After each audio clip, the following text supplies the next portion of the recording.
Bonjour, soyez les bienvenus à la rencontre nationale du commerce et de la mode. Je suis Natacha Felous et j'ai le plaisir de vous accompagner tout au long de cet après-midi qui sera placé sous le signe de l'échange et de la réflexion collective. Vous êtes bien installés ? Tout va bien? Vous avez pris votre café et des rafraîchissements.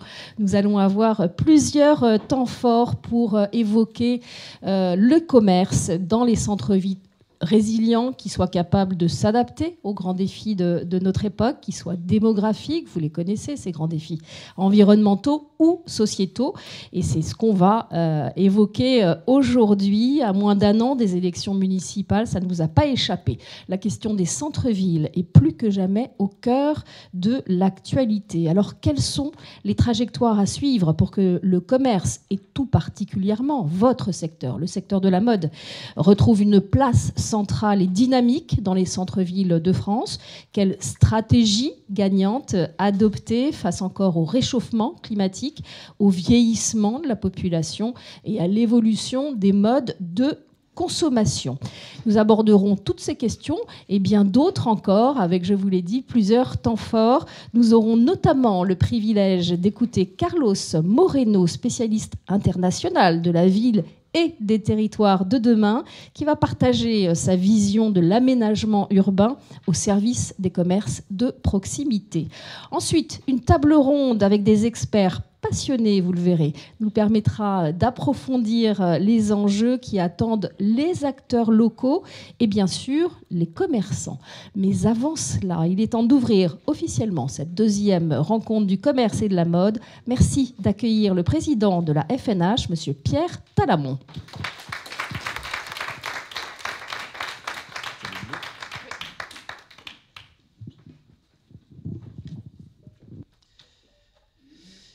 Chères toutes, chers tous, chers partenaires, chers intervenants, je suis ravi de vous accueillir aujourd'hui à cette table ronde organisée par la Fédération nationale de l'habillement, ici à l'Open Mind, qui est un lieu symbolique au croisement de l'histoire et de la modernité et qui incarne parfaitement le thème qui nous réunit aujourd'hui, le futur du commerce indépendant en centre-ville face aux enjeux de demain. Ce sujet est au cœur de nos préoccupations. Il touche à la fois l'économie locale, à la vitalité de nos territoires, à la qualité de vie de nos concitoyens et à l'avenir de milliers de commerçants qui font vivre nos centres-villes au quotidien. Le commerce indépendant, et en particulier le commerce de l'habillement, est bien plus qu'une activité économique.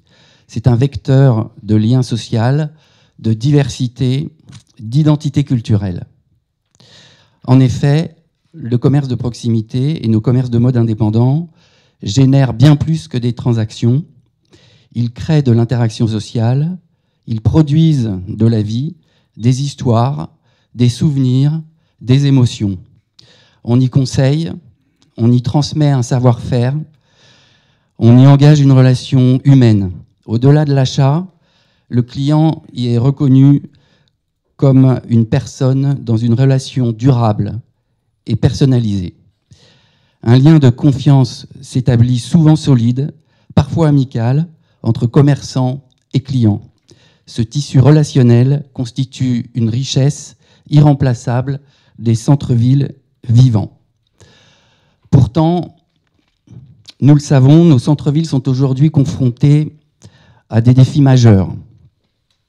La montée du e-commerce, les changements de mode de vie, les crises sanitaires et économiques successives, la transition écologique, les aménagements urbains, souvent décidés sans réelle concertation avec les commerces concernés, qui entravent trop souvent l'exercice du commerce, et les nouvelles attentes des consommateurs, notamment des jeunes générations, qui nous obligent à repenser nos modèles. Face à ces enjeux, nous avons choisi de réunir autour de cette table des experts au regard complémentaire, sociologues, urbanistes, économistes, représentants mutualistes. Je tiens à remercier chaleureusement Sandrine Brandt, Thibault Le Carpentier David Lestou et notre grand témoin Carlos Moreno pour leur présence et leur engagement. Ce format de table ronde volontairement dynamique, avec des interventions courtes et des échanges spontanés, vise à faire émerger des idées concrètes, des pistes d'action et surtout une vision partagée. Natacha Fellouz sera donc notre modératrice. La Fédération nationale de l'habillement est convaincue que l'avenir du commerce indépendant passe par l'innovation, la coopération et l'ancrage territorial.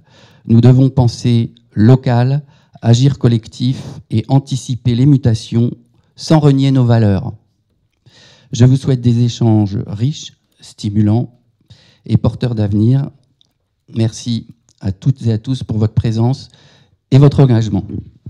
Merci, Monsieur le Président. Je vous laisse vous installer. Alors, vous l'avez annoncé, nous allons prendre maintenant de la hauteur. Et pour nous guider, j'ai le plaisir d'accueillir Monsieur Carlos Moreno. Venez nous rejoindre, Monsieur Moreno, sous vos applaudissements, c'est possible. Alors, Monsieur Moreno, vous êtes professeur des universités, directeur scientifique et cofondateur de la chaire Entrepreneuriat, Territoire, Innovation à l'IAE Paris-Sorbonne, Université Paris 1, Panthéon-Sorbonne. Vous êtes également membre de l'Académie des technologies. Alors, vous êtes le créateur d'un concept qui s'appelle la ville du quart d'heure, qui inspire d'ailleurs aujourd'hui de nombreuses métropoles à travers le monde. Grâce à vous, nous allons mieux cerner les défis auxquels sont confrontés nos centres-villes et évidemment nos commerçants. C'est à vous. Eh bien, merci beaucoup. Merci, cher président, pour cette invitation. Natacha, je suis ravi d'être avec vous pour cette prise de parole sur un sujet qui me tient beaucoup à cœur. Et en plus, je suis ravi de retrouver des amis qui sont là, des experts.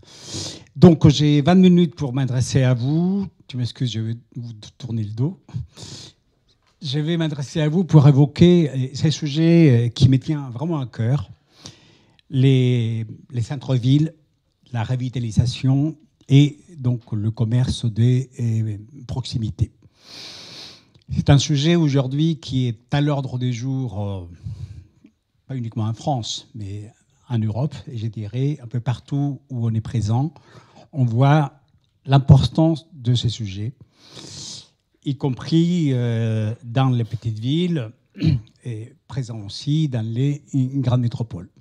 Et donc, on voit sauver le commerce du centre-ville, avoir un commerce à visage humain, donc ça c'est à Bourges. La crise, ça avait été évoqué par les présidents, donc les difficultés qu'il peut y avoir encore, les challenges qui se développent dans plein de villes pour que ces commerces continuent à vivre, la question de l'habillement qui est au cœur aussi par rapport à votre métier et celui de la mode.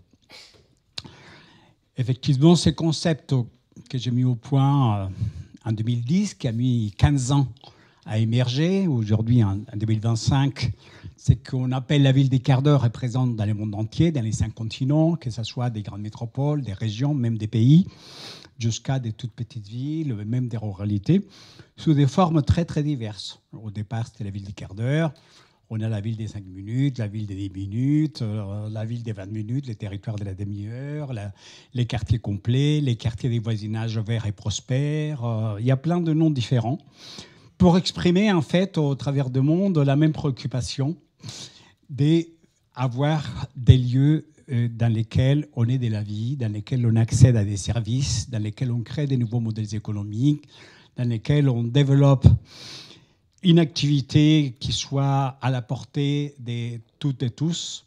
Souvent, on dit la ville pour tous, la ville pour toutes. Et de plus en plus, je dis, par mon expérience et le travail que nous faisons avec une équipe en Sorbonne un peu partout dans le monde, qu'avec les maires avec qui nous travaillons, ou les gouvernances locales, ils nous demandent de plus en plus, je suis moteur dans cette voie-là, de faire la ville pour chacune et pour chacun. Parce que la ville pour toutes et la ville pour tous, très vite, on veut faire une ville pour tout le monde, sans prendre en compte cette énorme diversité qui existe dans les villes. Le président parlait des jeunes, par exemple, et donc les désirs des jeunes, même entre les hommes et les femmes, n'est pas le même.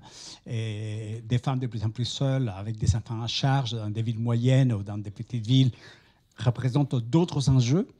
Et des couples qui n'ont pas d'enfants mais qui doivent se déplacer quand ils vivent en ruralité plus d'une heure pour accéder à un travail, des personnes âgées qui ont besoin des services plutôt des santé que des boîtes ou des lieux de sport comme c'est le cas des jeunes. Donc je dis de plus en plus que l'enjeu qui nous concerne et l'enjeu qui vous concerne, commerce de proximité, habillement et mode, plus qu'avoir quelque chose de générique, la ville pour tous, c'est comprendre les désirs et les besoins de chacun, de chacune, c'est-à-dire qui c'est qui habite aujourd'hui, qui c'est qui va habiter demain, qui c'est qui va habiter après-demain, quel est son statut socio-économique, socio-territorial, socio-démographique, pour qu'on puisse y accéder.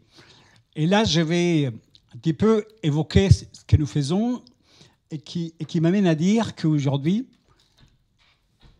même si ça peut vous surprendre, mais la problématique, elle est beaucoup moins comment attirer des gens pour venir au commerce de centre-ville, mais tout simplement comment créer des espaces de vie dans lesquels les gens ils se retrouvent à l'aise, finalement. Parce que parfois, il y a beaucoup d'a priori qui sont souvent des postulats, des principes. Et moi, je suis un scientifique, et la science n'est pas ni une croyance, et la science n'est pas une opinion. La science, ce sont des faits, ce sont des analyses. Qui c'est qui habite, quelle est la catégorie sociale, quels sont les revenus que les gens ils ont, quel est l'âge, quelle est la perspective démographique. Et parfois, il y a beaucoup d'a priori qui ne correspondent pas à la réalité. C'est juste des avis ou des croyances ou des positions idéologiques. Et nous, notre rôle a été, et est toujours, d'y arriver de manière très factuelle. On en parlait avec David, des diverses villes dans lesquelles nous y sommes, des toutes petites villes, Béthune, Bruay, des moyennes villes comme Sète, des villes comme Nantes, parler de Montpellier, etc. Et donc, notre travail, c'est que les gouvernances locales, mais aussi que les professions, sortent un peu du no man's land, parfois très croyance ou très opinion, pour rentrer dans les faits. Et donc, quand vous regardez, bien sûr, Copenhague, et c'est un exemple d'une ville dans laquelle, depuis très longtemps, donc le commerce de proximité et Stroget, c'est une des rues commerçantes les plus anciennes en Europe, les plus longues, c'est plusieurs kilomètres. Elle se porte très bien, il n'y a jamais eu de difficultés.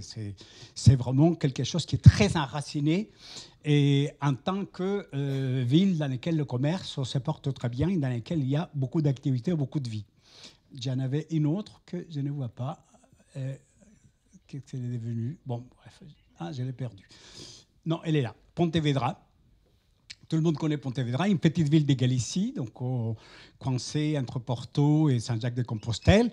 C'était un entrepôt de voitures, parce qu'il y avait 40 000 voitures par jour qui traversaient la ville pour aller de Porto sur Saint-Jacques-de-Compostelle et qui ne s'arrêtaient pas. Et donc, depuis 30 ans, Pontevedra, c'est la ville par excellence avec la meilleure qualité de vie en Espagne. C'est une ville qui gagne donc d'habitants chaque année. C'est une ville dans laquelle le commerce de proximité se porte extrêmement bien. C'est une ville dans laquelle ça donne envie de rester à chaque fois que vous y passez. Parce qu'il y a eu une transformation qui concerne pas le fait qu'on a fait des mesures pour vous, le commerçant, mais on a aménagé les espaces pour qu'il y ait de la vie, pour qu'il y ait un accueil, pour que ce soit chaleureux, pour que les gens se retrouvent. Et parmi les grands gagnants de cette transformation urbaine, ça a été les commerçants qui sont ravis. Vous pouvez regarder beaucoup de commentaires qu'il y a autour de ça. Donc, aujourd'hui, la proximité est devenue un enjeu majeur parce qu'une des premières causes aujourd'hui de dégradation de la qualité de vie, c'est l'isolement. Vous avez vu probablement il y a 3 jours, donc l'enquête qui est sortie sur les jeunes en France, l'état de la santé mentale des jeunes depuis le Covid, qui se dégrade énormément, plus de 25% des jeunes angoissés, non pas uniquement pour les questions climatiques, sinon pour le futur, pour la difficulté de trouver une place dans la société, etc.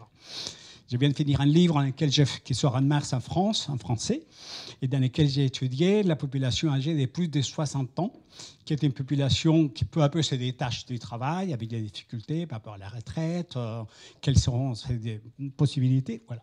Donc, la proximité devient aujourd'hui les leviers les plus importants des transformations pour que la ville soit vraiment à portée de la main et pour avoir les bien vivre. Et c'est la première demande qu'aujourd'hui on a, et Nathalie le disait, Natacha, à l'approche des élections municipales. C'est une demande extrêmement forte.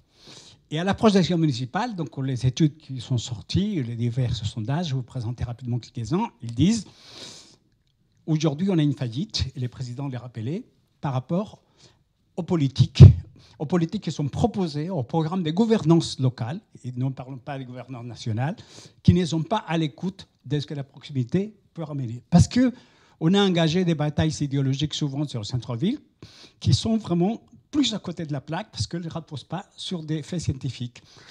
Donc, si on veut résumer en un mot, aujourd'hui, la ville à portée de la main, c'est avoir de la qualité de vie.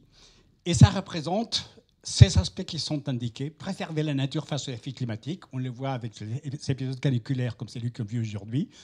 Un développement dans lequel l'écologie ne s'oppose pas à l'économie et ne s'oppose pas à l'impact social. Et là, vous êtes très, très important parce que vous êtes les garants qu'il y ait un développement économique, non pas uniquement par rapport au commerce de proximité, mais le commerce que vous allez proposer. Ce n'est pas la même chose de proposer un commerce de proximité qui se contente, entre guillemets, de ramener des conteneurs de Chine pour les vendre pas cher à 1 euro, à 2 euros et jouer sur la quantité des bulots qui sont vendus, que d'avoir des circuits courts dans lesquels on réinvente ces commerces de proximité, créateurs d'emplois, créateurs de l'activité, créateurs de nouvelles sources, donc de développement économique.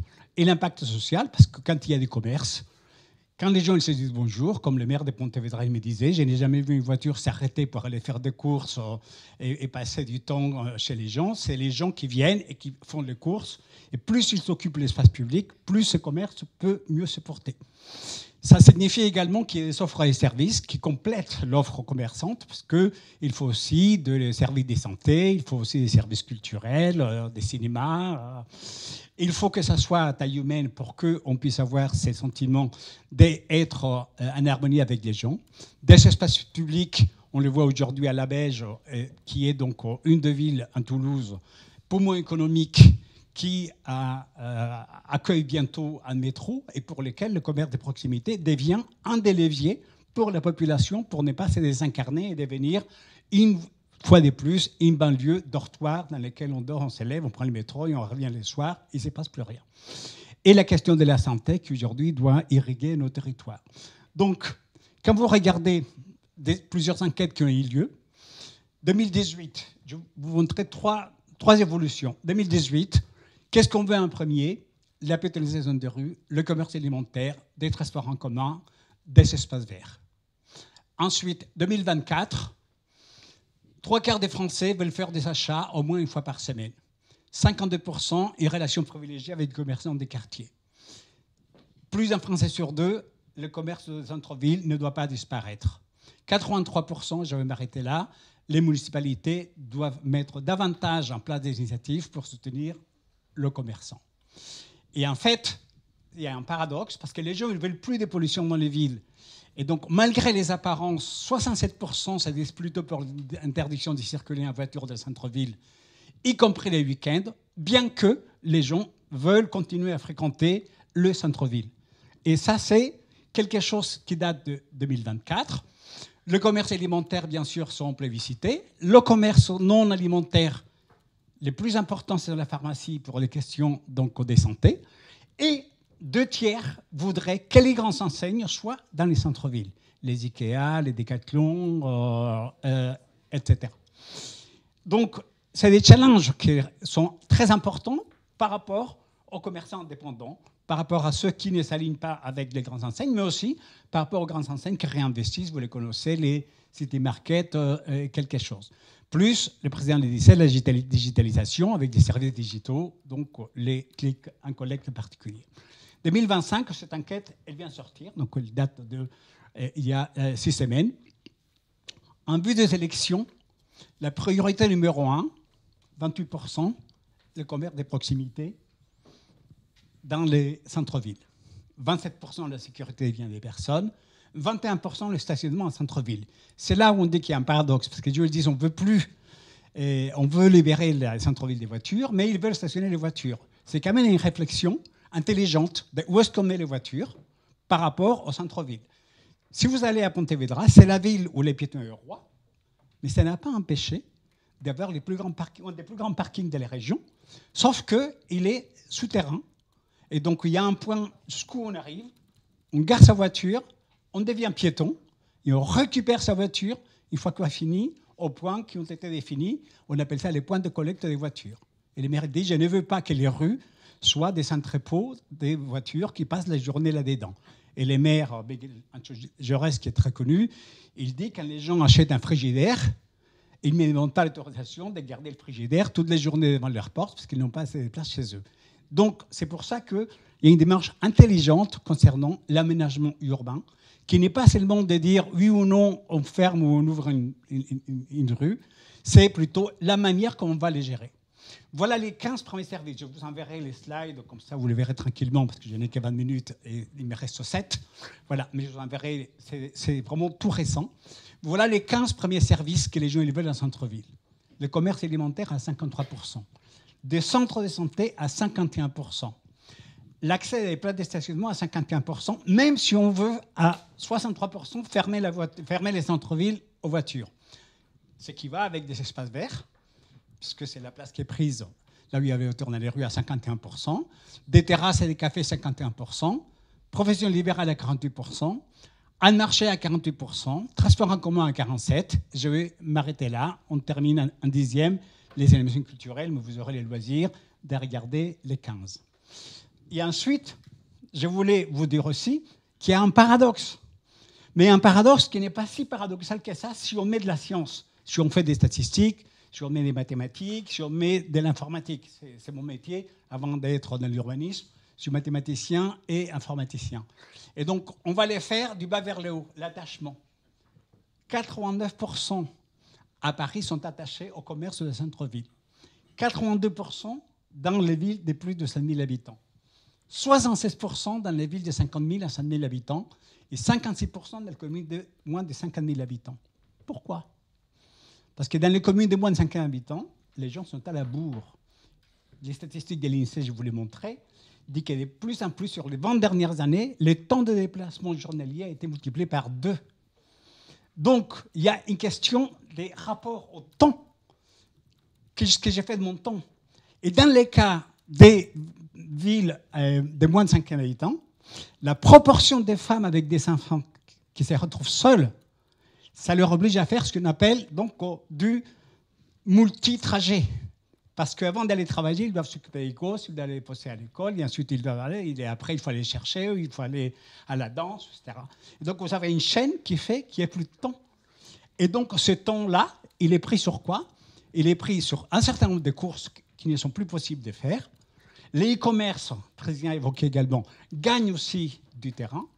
Et on assiste à une désagrégation d'un tissu social que nous avons vu à l'œuvre avec les Gilets jaunes, avec tout ce que ça a impliqué, parce qu'il était essentiellement à la tête, au départ, un mouvement de femmes avec des enfants qui avaient une voiture, qui n'avaient pas le choix, qui devaient se déplacer plus d'une heure et qui étaient impactés par la taxe carbone, qui était une taxe plutôt, j'étais pour limiter donc l'impact climatique. On voit ce que ça donne quand on ne le fait pas, mais qui finalement pénalisait ces personnes-là qui étaient en colère, et vous avez vu le bazar que ça signifiait. Et qu'en 2025, c'est le mouvement, entre guillemets, des gueux qui s'opposent aux zones à faible émission, à tel point que le Parlement a voté contre, on les a levés, ce qui est un non-sens complet vis-à-vis de la situation climatique dans laquelle nous sommes aujourd'hui. Parce qu'on est en train d'enchevêtrer ça. Et quand vous regardez la fréquentation, on va retrouver la même situation. 99% ont fréquenté au moins une fois un commerce à Paris, 76%, vous avez retrouvé les miroirs en termes de fréquentation. Donc il y a une vraie réflexion à mener. Voilà, ça c'est les statistiques de l'INSEE. La moitié des actifs qui résident dans les rurales, donc on va parler des petites villes ou des petites villes moyennes, ils doivent aller travailler en ville. Automatiquement, ça fait entre 1 heure ou 2 heures par jour de déplacement, avec la double peine pour les femmes isolées ou les femmes avec des enfants. Il faut savoir qu'au niveau de l'habitat social, vous n'avez peut-être pas ces statistiques, mais il faut les garder en tête, au niveau de l'habitat social, qu'on appelle les HLM en général, la catégorie qui a la plus augmenté l'année dernière a été les femmes seules avec des enfants, où la demande de l'habitat social est montée de 11%. Donc ça montre bien qu'il il y a une difficulté. Et donc, c'est la catégorie sociale qui se trouve en plus la plus diminuée en termes de pouvoir d'achat et qui donc a moins d'argent pour aller dépenser et qui va aller acheter les francs chez Shein ou des trucs merdiques, excusez-moi l'expression, on ne peut pas les qualifier autrement, même s'ils sont un ancien ministre à la tête du RSE, voilà, mais qui vient de vous concurrencer de manière parfaitement déloyale par rapport à la manière comme ça s'est produit, la moitié perd des Ouïghours, etc., etc. Bon, bref. Donc, c'est une réalité qui nous amène à dire que ce n'est pas uniquement une question d'ouvrir ou pas une rue. C'est une question systémique qui a un lien très fort avec la politique qui va être amenée. Sans actifs, un emploi qui vivent dans des espaces des petites villes, il n'y a que 64 emplois. Donc, forcément, hop, c'est la double peine, les gens doivent se déplacer. Et le déséquilibre avec le commerce, il est pratiquement immédiat. Je dirais que quasiment, vous n'y êtes pour rien. Vous pouvez mettre 3 fois plus de gadgets pour attirer les gens. C'est vraiment quelque chose qui s'incruste de manière structurelle dans un paysage qu'il faut modifier. Et pour cela, il faut la science. Pour cela, il faut la traçabilité des données. Qu'est-ce qu'ils font les gens? Qu'est-ce qu'ils font les gens avec leur argent? Comment ils la dépensent? À quel endroit ils les ont dépensés? Quelles sont les habitudes? Où est-ce qu'ils travaillent? Et depuis le Covid, on parlait avec David, il y a une nouvelle géographie qui était installée. Et cette nouvelle géographie du travail qu'il faut comprendre, et le président le disait, il faut porter un regard sur les jeunes. Et c'est à partir de là où les enquêtes des jeunes, ils sont en train de changer la donne. Parce que les jeunes, ils ne veulent plus faire 2 heures par jour pour aller travailler. J'étais ce matin à une soutenance de thèse d'un des étudiants en doctorat, qui vient d'avoir son doctorat à la Sorbonne, qui est le maire de Neuilly, Jean-Christophe Fromentin, membre du comité exécutif de la Défense. Pourquoi? Parce que la Défense est en train de faire faillite. Et les Catans sont en train de faire faillite aussi, parce qu'il n'y a plus les gens qui se déplacent. Donc, comme il n'y a plus les gens qui se déplacent, les restaurants, ils ne vendent plus les chiffres d'affaires qu'ils avaient avant en termes de restauration, les boutiques, et plus, etc. C'est une chaîne. Parce que la manière de travailler est en train de changer. Parce qu'aujourd'hui, les jeunes, ils préfèrent quitter un job que de se taper 5 jours sur 5 en présence physique. Donc, il y a la notion du quartier, la notion des proximités qui vient prendre le dessus par rapport à des lieux. Et Open Mind, c'est l'exemple de ce type de lieu. Open Mind, c'est l'exemple où les gens viennent travailler ici parce qu'ils sont à côté du centre-ville. Et il y a même des jeunes qui disent « je préfère gagner moins, mais être ici à proximité, je vais au troquet, je vais au cinéma, je prends le métro, je vois mes potes en sortie, etc. » Donc, il y a une modification qui est en train de s'établir. Il me reste 2 minutes, je vais les finir. Voilà. Parce qu'il y a une rupture entre les bureaux et les quartiers. Il y a une espèce d'hybridation, on a parlé aussi, de ce qui est en train de se produire. Et cette hybridation est en train de gagner les villes moyennes, parce qu'il y a de plus en plus de gens qui travaillent que 3 jours par semaine. Et les jeudis ou les vendredis, ou ils travaillent jusqu'au jeudi, mais les vendredis et les lundis, ils les font dans des villes moyennes. Donc c'est ce qu'amène aujourd'hui. Vous avez vu certainement des articles dans la presse et récemment. Ça s'appelle les polygames du travail. C'est-à-dire des gens qui maintenant ont 2 lieux de travail différents ou 3, parce que tantôt vont chez les parents de la copine, ou chez ses parents à eux, ou chez les parents des potes. Et donc, ils s'organisent pour passer les vendredis et les lundis quelque part, ils télétravaillent. Mais en général, ce sont des villes moyennes dans lesquelles, eux, ils s'intéressent. Et donc, il y a cette transformation, elle va toucher, parce que ce segment-là, il est à la recherche d'une offre servicielle, mais d'une offre servicielle de qualité. Et s'ils vont là, ce n'est pas pour acheter des chaînes, c'est pour avoir des expériences. Et donc, on appelle ça, en termes scientifiques, l'économie de l'expérience. L'économie de l'expérience, c'est tout ce qui peut amener à une certaine sensibilité et qui nous amène à nous poser des questions. Dans quelle ville, aujourd'hui, nous voulons vivre? Et donc, c'est ça où on amène un modèle différent d'expérience de vie. C'est pour ça qu'on parle des polycentrismes, on parle de territoire vivant, on parle de territoire multiservice. Le Forum mondial urbain qui réunit tous les 2 ans le monde mondial de l'urbanisme, il a dit l'urbanisme aujourd'hui, c'est proximité et circularité. Ça s'adresse à vous en termes d'économie. Les villes moyennes ont dit c'est les remparts face aux crises. C'est une réalité. Nous travaillons avec les prix Nobel Paul Krugman. Ce qu'on a proposé, c'est le concept de nouvelle économie géographique. C'est les prix Nobel des Krugman, c'est-à-dire non pas faire du offshore, mais des nearshore, c'est-à-dire produire près de là où nous habitons. Et nous appelons ça la nouvelle économie géographique de la proximité durable, c'est-à-dire une économie décentralisée, une économie qui s'enracine là où il y a un savoir-faire local, où il y a des circuits courts, et qui permettent de travailler avec des nouveaux outils, les foncières de commerce, où vous connaissez certainement, qu'elles soient publiques, qu'elles soient privées, ou que ce soit des mutuelles, ou qu'elles soient citoyennes. Voilà. Donc, c'est dans cette vision transversale qu'on appelle l'arc-en-ciel de la haute qualité de vie sociétale, où habiter, travailler, faire ses courses, être en forme, apprendre, s'épanouir, doivent être liés ensemble pour améliorer la qualité de vie. On le fait, on parlait des Béthune-Bruay et d'autres lieux en France, la multipolarité, mais ça dépasse vous en tant que commerçant.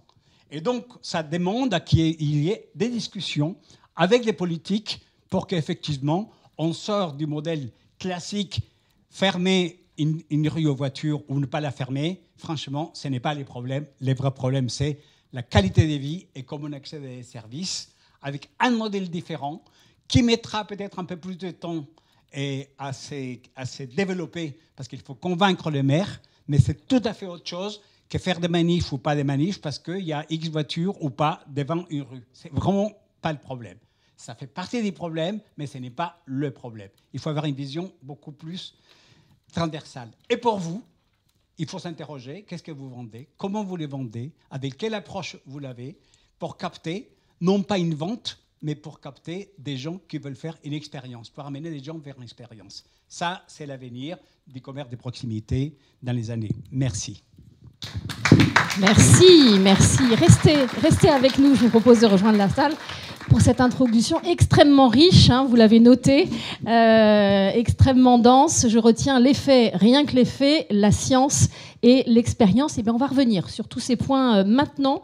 J'invite à me rejoindre Sandrine Brandt, directrice engagement de mission chez Harmonie Mutuelle, Thibault Le Carpentier, directeur associé d'Obsante, membre de l'Académie des sciences commerciales, et sous vos applaudissements également, David Lestou, sociologue et urbaniste, fondateur et dirigeant de l'agence LA. Je vous propose de rejoindre... voilà. Vous avez normalement un micro. Voilà, Florence, vous avez peut-être un micro à brancher. Voilà, parfait. Extrêmement dense. Donc, vous restez avec nous, Monsieur Moreno, et vous n'hésitez pas à venir commenter. N'hésitez pas également à noter vos questions, vos remarques. On les prendra, bien sûr, à un moment de cette table ronde. Mais pour commencer, moi, j'aimerais vous proposer un tour de table. Chacun, pourriez-vous me donner, en quelques mots, votre définition du centre-ville, presque votre idéal, Thibault Le Carpentier?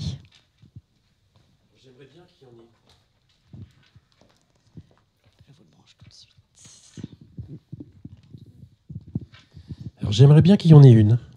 Malheureusement, au sein de l'Académie, on a monté un groupe de travail il y a 2 ans sur un sujet qui paraissait très simple, qui est quel est l'avenir du commerce de proximité.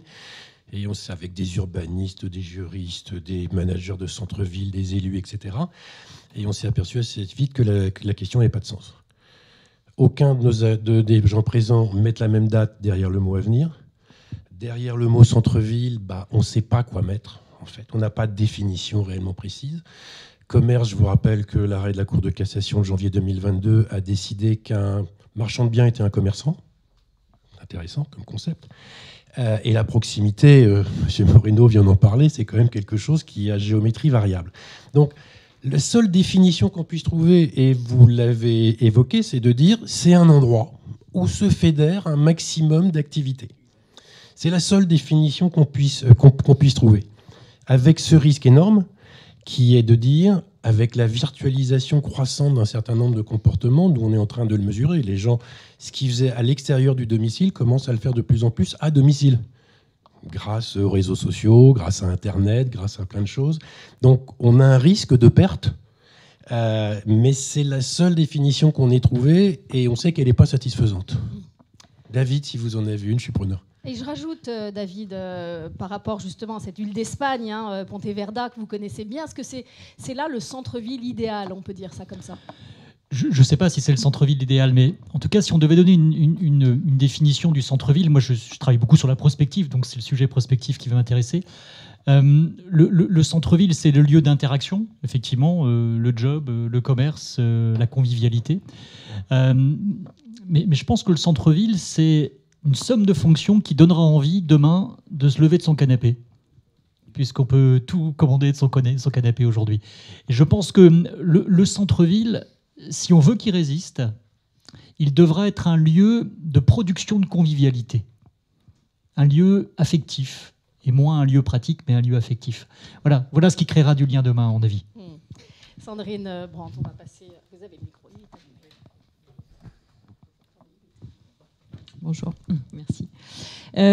Alors, définition, je ne sais pas, plutôt peut-être regard au sens idéal, effectivement, mais un idéal en action, une ambition.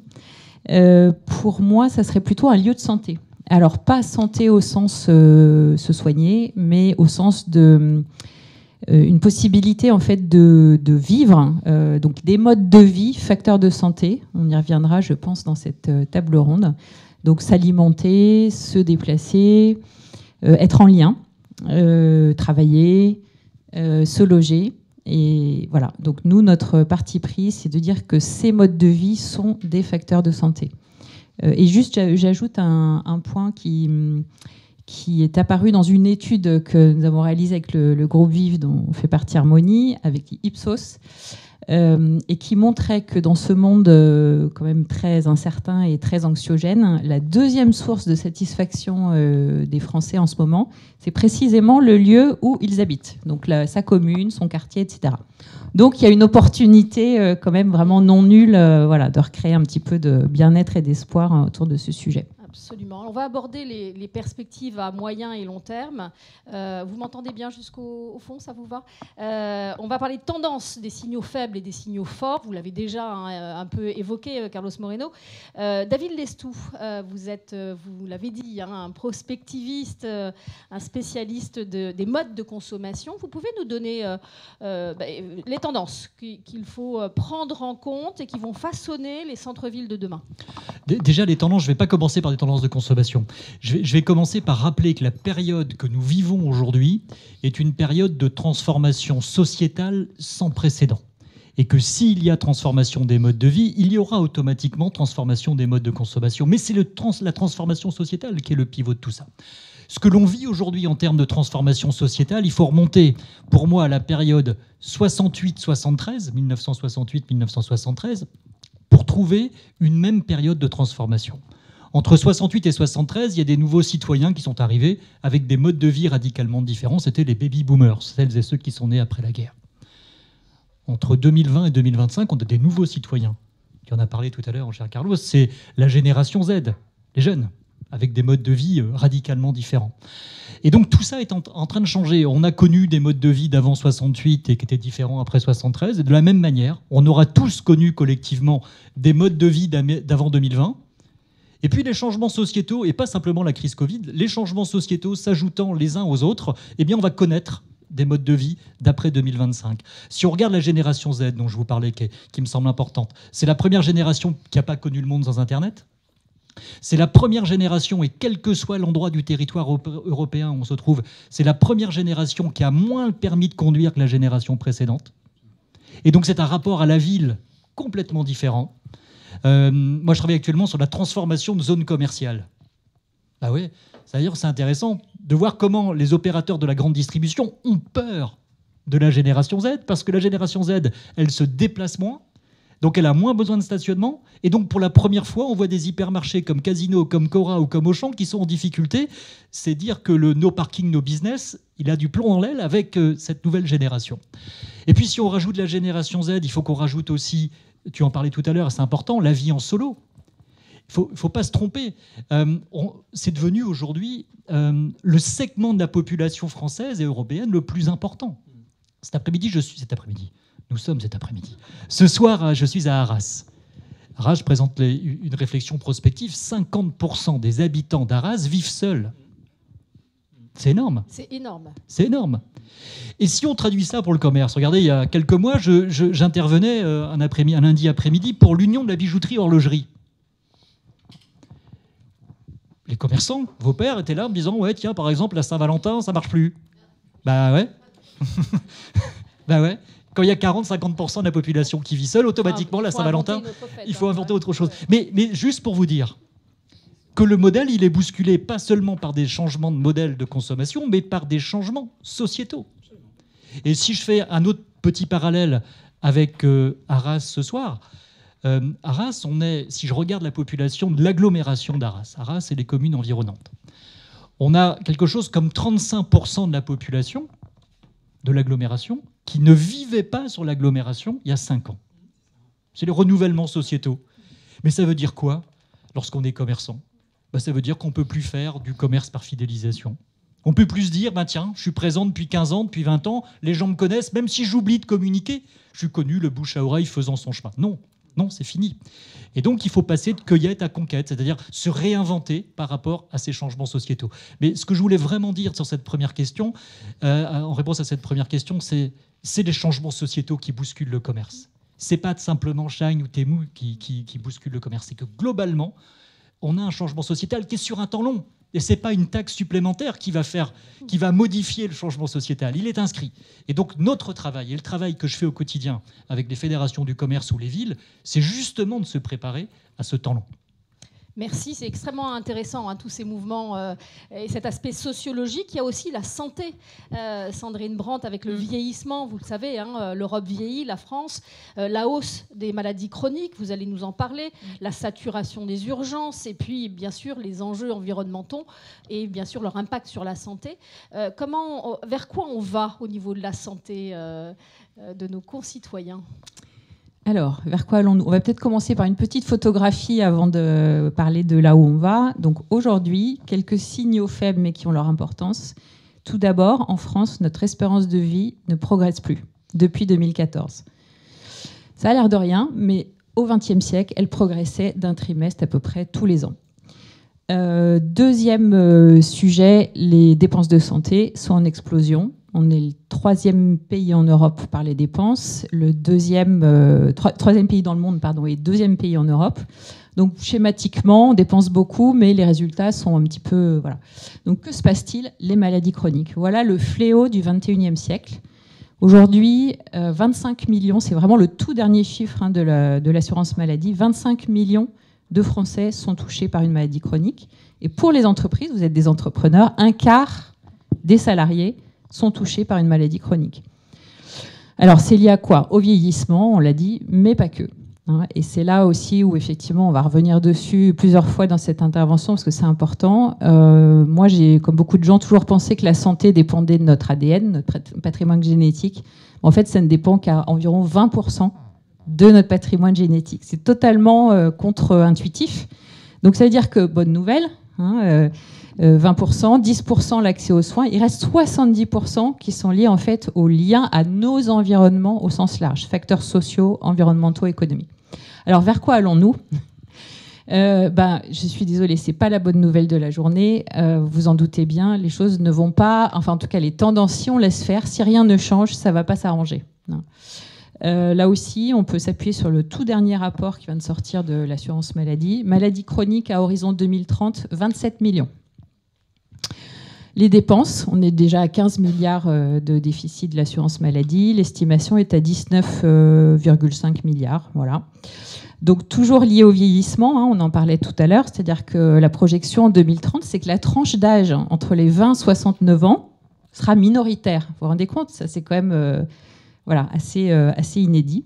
Et puis surtout, l'absence de prévention. C'est-à-dire qu'en fait, aujourd'hui, en France, on estime qu'on est à peu près à 98% dans le curatif, 2% dans la prévention. Voilà. Donc ça, ce sont les risques. Maintenant, les opportunités, il y en a plein, et peut-être qu'on va en parler dans on va parler, bien sûr, on va pas Heureusement. On va pas se limiter à ça. Thibault Le Carpentier, moi, je sais que vous aimez bien déconstruire les idées reçues. Quelles sont aujourd'hui les principales idées reçues, surtout ce qu'on vient d'entendre et d'autres choses dont il faudrait se méfier ? Alors, je vais repartir de ce que disait David, parce que le changement qu'il évoque, il ne fait que démarrer. C'est-à-dire qu'on va se prendre des vagues successives de changements qu'on n'imagine pas, parce qu'on n'a pas voulu les voir. Si je vous dis, par exemple, que dans 60 ans, la Chine aura perdu 600 millions d'habitants, ça vous dit quoi en termes de production de cochonneries Chim et Temu ? Est-ce qu'ils seront capables de le produire ? Est-ce qu'ils auront même envie de le produire ? Mais moi, mon métier de prospectiviste aussi, parce qu'on est deux prospectivistes, c'est pas de dire ce qui va se passer demain, c'est de dire comment on passe de la situation d'aujourd'hui à la situation de demain. Et donc, très clairement, localement, eh ben, il faut chasser les idées reçues qu'ont un certain nombre d'élus, et que, je vais le dire, je sais que ça ne va pas faire plaisir, que certains commerçants ont aussi, malheureusement. Et très clairement, par exemple, il y en a une sur laquelle je me bats tous les jours, c'est il faut lutter contre la vacance commerciale. Et moi, je dis aux élus, c'est trop tard. La vacance commerciale, c'est le résultat. Donc, qu'est-ce qu'on n'a pas fait avant?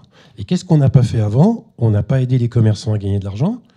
Et puis, on n'a pas aidé les porteurs de projets. Je ne sais pas si vous avez remarqué, on accompagne les porteurs de projets jusqu'au jour où ils ouvrent le magasin. Et puis, le jour où ils l'ouvrent, je vais être vulgaire, démerde-toi tout seul, on s'en occupe plus. 50% des commerçants ferment dans les 3 à 5 ans.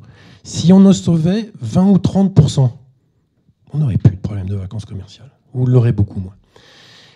Deuxièmement, je vais dire aussi un truc qui fâche, mais je suis beaucoup plus vieux que David. Donc moi, quand j'étais jeune, on avait par les experts comptables, par les centres de gestion agréés, on savait ce que c'était qu'une boucherie optimale en termes de salariés, de mètres carrés. On savait combien ça devait faire de clients par jour. C'était des chiffres que tout le monde connaissait. Poser la question à un maire aujourd'hui de savoir une boulangerie, ça doit avoir combien de clients. Un magasin de vêtements, ça doit avoir combien de clients pour vivre. Il ne sait pas. La plupart des élus, même de droite, continuent à considérer qu'un commerçant, ça gagne de l'argent. Quand je regardais les slides de M. Moreno tout à l'heure par rapport à l'attachement, j'ai un phénomène qui est totalement corrélé. Le risque de défaillance des entreprises. Je prends l'indicateur Banque de France, 44% des commerçants à Paris sont pas loin du dépôt de bilan. Plus énorme. On est dans des 44% sont en zone à risque. Et plus la ville est grande, plus c'est risqué. Alors plus c'est risqué, pourquoi? Parce que l'effet de ciseau, c'est là qu'il est maximum. Le chiffre d'affaires se fait de moins en moins de déplacements, moins de mobilité, moins de gens qui viennent tous les jours, télétravail, etc., etc. Et de l'autre côté, explosion des loyers, explosion des salaires, parce qu'il faut les faire venir, les salariés qui vont venir booker, qui ont envie de venir bosser, explosion des charges. Quand j'ai démarré dans la grande distribution, on ne se rend pas compte, mais mes amis de la grande distribution alimentaire, ils étaient à 2% du résultat d'exploitation avant impôt. C'est-à-dire c'est une usine à cash et à gestion du délai de paiement, mais le résultat n'est pas top. Aujourd'hui, imaginez qu'on est à 82% des commerçants en France qui sont à moins de 1% de résultats d'exploitation. Moins de 1%. Mais à côté de ça, le Conseil national du commerce nous sort 33 solutions d'intelligence artificielle pour aider le commerce. Il y en a une ou deux, je ne vous dirai pas lesquelles, on sait qu'elles ne marchent pas, mais ça, c'est pas grave. Mais comment je fais pour qu'un commerçant adopte les 32 solutions au prix où elles sont? C'est irréaliste. Donc, il y a un moment donné, et on reparlera de la numérisation des commerces, on l'a raté, totalement raté. Il va falloir qu'on la réussisse d'une manière ou d'une autre. Mais vous voyez, il y a plein de petites choses comme ça qui sont les points de départ de la réflexion. Comment j'arrive à faire comprendre aux élus ce que c'est qu'un commerce? Comment ça gagne de l'argent? Comment ça fonctionne? Et ça, les élus, ils ne s'en rendent pas compte, ils ne le savent pas. On a 7 à 8 mois pour leur expliquer. Bon, je vous rassure, notre niveau à nous n'est pas faible. David Lestou, moi j'aimerais bien qu'on parle des opportunités, parce qu'effectivement, au-delà du constat, pour les commerçants, Carlos Moreno l'a dit tout à l'heure, un mot-clé, l'expérience. Aujourd'hui, vers quelle expérience les professionnels des centres-villes doivent se tourner et développer? Ouais, je crois qu'il y a 3 leviers lorsqu'on est commerçant. Le premier levier, on le disait tout à l'heure, c'est de passer de cueillette à conquête. C'est-à-dire tout ce sujet-là de capter les nouveaux habitants, parce que c'est ça, c'est les mobilités territoriales qui marquent beaucoup. Deuxième sujet, et Carlos l'a expliqué tout à l'heure, historiquement, le commerce, c'était quoi? C'était effectivement d'élargir sa zone de chalandise au maximum, d'être en conquête extensive, on va dire. Aujourd'hui, plus personne fait 40 minutes pour venir faire des achats. Moi, je travaillais actuellement là, sur le centre-ville de Rennes ou le centre-ville de Bordeaux. Les zones de chalandise sont restreintes. Alors on dit, ouais, mais c'est parce que les conditions de circulation. Mais c'est pas que les conditions de circulation. C'est parce qu'on a la souplesse du digital. qui est présente. Et donc finalement, là où avant, l'alpha et l'oméga du commerce, c'était la fidélisation et l'extension de la zone de chalandise, bah on est dans de la conquête, mais de la conquête sur une zone primaire et secondaire à 15 minutes du commerce. Il faut être intensif et non extensif. Un peu comme l'agriculture, mais moi qui suis breton, je connais les dégâts de l'agriculture intensive, mais c'est pas le sujet. Le sujet, c'est ça. Et puis troisième point, c'est effectivement de proposer une expérience client qui donne envie de se lever les fesses de son canapé. Alors, moi, je vous arrête tout de suite, parce que pour animer beaucoup de tables rondes, l'expérience, je l'entends à chaque fois. Je vais la décliner. Qu'est-ce que c'est que l'expérience client? Est-ce qu'il y a une formule magique? Comment fait-on pour la développer? Il n'y a pas de formule magique, mais vous avez une force, c'est d'être indépendant. Et indépendant, ça vous permet d'être créatif. Ça vous permet aussi de renouveler. Ça, on est dans un lieu expérientiel. Mais on est dans un lieu expérientiel, mais je ne sais pas si vous vous en rendez compte, c'est un lieu expérientiel qui est aménagé très simplement. Et je trouve que dans nos commerces, on dépense trop en termes d'aménagement. Quand vous avez un agenceur qui vient vous voir, eh bien effectivement, vous allez prendre un investissement avec lui sur 7 ans. Au moins. Et pendant 7 ans, vous serez au taquet en remboursement et vous n'allez pas pouvoir faire changer votre point de vente pendant 7 ans. Moi, je vois beaucoup, j'étais à Namur l'autre jour, une commerçante qui m'expliquait que pour sa boutique, elle avait dépensé simplement pour le lancement 4 ou 5 000 euros, mais que son mobilier, elle le changeait tous les 3 ans, ce qui permettait de faire varier, de faire évoluer les gammes, de changer un petit peu son éclairage. Et donc c'est ça l'expérience, c'est aussi être en capacité de surprendre. L'expérience, c'est aussi de ne pas être un distributeur, mais d'être un sélectionneur de produits. Important, ça. Ça, c'est extrêmement important. Je travaille avec la Fédération de la chaussure et la Fédération des détaillants de la chaussure. Aujourd'hui, on fait du coaching auprès des commerçants. En fait, quand je fais le tour des points de vente, j'étais du côté d'Hasbrook l'autre jour, tous les magasins de chaussures avaient les mêmes gammes. Standardisation, banalisation. Et puis quand je discutais l'autre jour avec quelques commerçants qui font partie du club de transformation qu'on a mis à la Fédé de la chaussure, et ceux qui fonctionnent, c'est ceux qui vont fouiner, qui vont trouver des gammes un peu différentes, qui vont jouer le local, qui vont jouer le responsable, mais pas que. Et donc c'est ça l'expérience, c'est cultiver ce qui fait votre force, la différenciation parce que vous êtes indépendant. Je crois que ça c'est le vrai travail. Le client, il s'en fout que vous soyez affiché indépendant sur votre vitrine. Le client, ce qu'il cherche, c'est que vous soyez un sélectionneur de produits qu'il ne va pas trouver ailleurs. Et là, on a des cartes à jouer. Pour une expérience sans effort, ça c'est important aussi. Je peux me permettre de rebondir sur le sans effort. Allez-y. Je travaille avec la Fédération de la librairie aujourd'hui. J'avais leur congrès annuel il y a 15 jours. Et je suis rentré sur scène en faisant ça, en ayant la tête penchée comme ça. Et ils m'ont dit, ça va, vous avez un torticolis? Ben non, une librairie, c'est un commerce où il faut faire vachement d'efforts. Il faut regarder les tranches de bouquins comme ça avant d'en trouver un. On n'est pas dans le commerce sans effort. C'est ça qu'il faut être capable aussi de réinventer. Et moi, j'ai vu des libraires qui, justement, avaient fait des vrais facings. Et eux, ça allait bien. Et ceux qui avaient la librairie classique, ça marchait pas. Le sans effort, il est important. Merci pour ça. Thibault Le Carpentier, vous avez 4 recommandations à nous donner pour relever les défis de demain. Bien sûr, on va parler de numérique. Alors, je repars de ce que disait David sur la zone de chalandise, parce que c'est important. Quand nous, il y a quelques années, on a cartographié tout le commerce français et qu'on l'a divisé, et qu'on a regardé comment ça fonctionnait, on s'est aperçu qu'un Français en moyenne appartenait à 13 zones de chalandise. 13. Donc vous imaginez qu'il a le choix. On a Dupont, il est vachement fidèle, il en fréquente que 3 sur les 13. Le jour où il fréquentera les 13, on pourra dire qu'il est infidèle. Donc on a des vraies logiques comme ça. Et aujourd'hui, dans cette notion de zone de chalandise, moi je me bats depuis des années sur un sujet qui est d'expliquer aux commerçants, vous ne pouvez plus faire votre zone de chalandise tout seul. C'est pas possible. Vous ne pouvez attirer des gens, je suis complètement d'accord avec ce que disait David, que si vous vous mettez aussi à plusieurs, si vous vous mettez tous ensemble. Et ça va plus loin que l'ensemble des commerçants.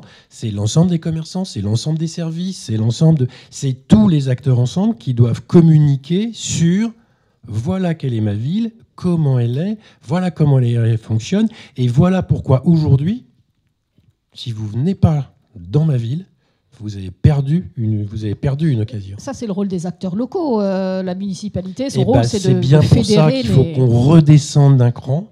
On a fait trop de plans nationaux.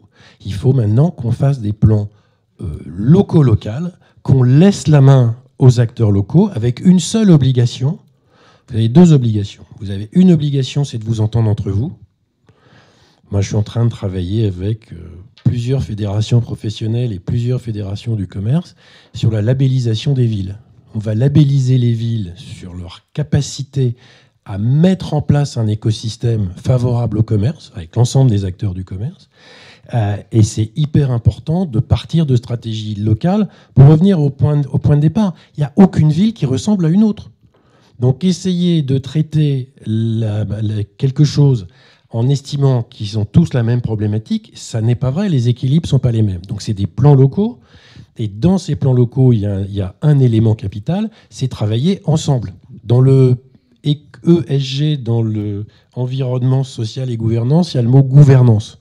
Et il faut absolument, et je pense que c'est le grand enjeu, 2030, on ne fera rien, non. C'est sur le plan urbanistique, on n'a plus le temps, les coûts sont partis, il faut 15 ans pour refaire de l'urbanisme, les coûts sont partis. Il y a un coup qu'on peut gagner là, sur les mois qui viennent et sur les prochains mandats, c'est la gouvernance. Et la gouvernance, ce n'est pas la démocratie participative, hein, c'est simplement travailler ensemble, échanger ensemble, être sûr qu'on travaille sur les mêmes chiffres, qu'on a les mêmes visions. Je veux dire, la source de données aujourd'hui, par exemple, et je reviens à la notion numérique parce que c'est par là que ça va se passer, c'est quelque chose dont vous avez probablement jamais entendu parler, ça s'appelle la norme DSP2. Si je vous interroge, DSP2, DSP2, ça vous donne simplement l'accès à l'intégralité des données de consommation des Français, parce que c'est la norme européenne qui oblige à faire converger toutes les dépenses, carte bleue, banque, impôts, etc., sur un même système central. C'est-à-dire que c'est en open source ? Alors, c'est pas en open source, c'est en open source pour les individus. Mais si vous vous organisez bien, vous pouvez avoir accès à ces données-là en disant au client « Donne-moi tes données ». Enfin, je vais te les acheter d'ailleurs, et je vais te les acheter à coût de services, d'informations, etc., etc., etc. Et donc, ces informations-là, on les a, et elles sont complètes en plus. Donc, il faut qu'on réussisse la numérisation, pas sur le côté marketplace, on sait que ça ne marche pas. Moi, je me suis retrouvé à la Commission européenne il y a quelques années, je représentais la France, les 27 pays, au moment où ils ont levé la main en disant « on va aider le commerce de centre-ville », il y a 27 voix qui se sont levées en disant tout sauf une marketplace. C'est la première fois que 27 Européens étaient d'accord pour dire ça marche pas, on n'en veut pas. Mais il y a tout ce qu'on peut faire sur les réseaux sociaux, il y a tout ce qu'on appelle social media, etc. Je ne parle pas de social commerce, hein, bien évidemment, mais tout ce qu'on peut faire sur la communication, sur l'information des clients, avec tous les types de réseaux sociaux, etc. Je me bats tous les jours pour expliquer à des commerçants que Facebook, c'est fini. Si vous voulez toucher la Gen Z, ils ne sont plus sur Facebook depuis longtemps. Ils ont migré sur autre chose. Et ils vont continuer à migrer, Reddit arrive. Voilà. Et donc, tout ce travail-là, gouvernance locale, travailler ensemble dans des écosystèmes communs, être présent sur le numérique de manière très très forte pour communiquer en temps réel, c'est des choses qu'on peut mettre en place. C'est des choses qui ne demandent pas d'argent. Si vous appuyez sur l'IA, beaucoup de temps. En revanche, ça demande une force de conviction et une volonté de l'ensemble des acteurs de travailler ensemble, et c'est pas simple. Absolument. J'aimerais, Sandrine Brand, qu'on parle de la santé et du bien-être. Les deux vont aussi de pair comme facteur aussi d'attractivité des centres-villes. Vous jouez un rôle aussi, on verra ça après, mais le médical est un facteur d'attractivité. Alors, je dirais peut-être plus la santé que le médical, en tout cas c'est notre propos. Donc nous, on le verra tout à l'heure, mais effectivement, je vous l'ai dit, c'est notre rêve, notre idéal, c'est de changer la donne en matière de santé. Parce que si on ne veut pas passer notre temps à rembourser de la maladie, comment on fait pour créer les conditions du développement de la santé ? Donc, à votre invitation, et l'exercice est fort intéressant, j'ai essayé de réfléchir à comment vous, en fait, vous pourriez avec nous, parce que nous, on n'a pas du tout la prétention de changer la donne en matière de santé tout seul, vous l'imaginez bien. Donc c'est un appel à nous rejoindre quelque part dans ce développement. Comment vous, commerçants indépendants, vous pourriez également... donc voilà, donc c'est pas un propos de spécialiste, c'est juste une tentative, mais j'ai le sentiment que certains des propos des intervenants qui partagent confirment un petit peu. Donc on a dit facteurs sociaux, facteurs environnementaux, économiques. Facteurs sociaux... déjà, en premier lieu, le lien social. Votre président, on a parlé dès le début, Monsieur Moreno aussi. Or, le lien social est un facteur de santé, moins connu que l'alimentation, l'activité physique, etc. Il y a une gigantesque méta-étude qui a montré le lien entre la quantité, la qualité des liens aux autres, non seulement sur la santé mentale, vous en doutez, mais également, de façon plus surprenante, sur la morbidité et même la mortalité. C'est-à-dire que vous améliorez vos chances de survie quand vous avez des bonnes relations avec votre entourage. Donc tout ce qu'on a dit sur la relation entre le consommateur, le vendeur, mais aussi les commerçants entre eux, et bien évidemment les clients entre eux, l'écosystème, les écosystèmes, tout ça, vraiment facteur de santé.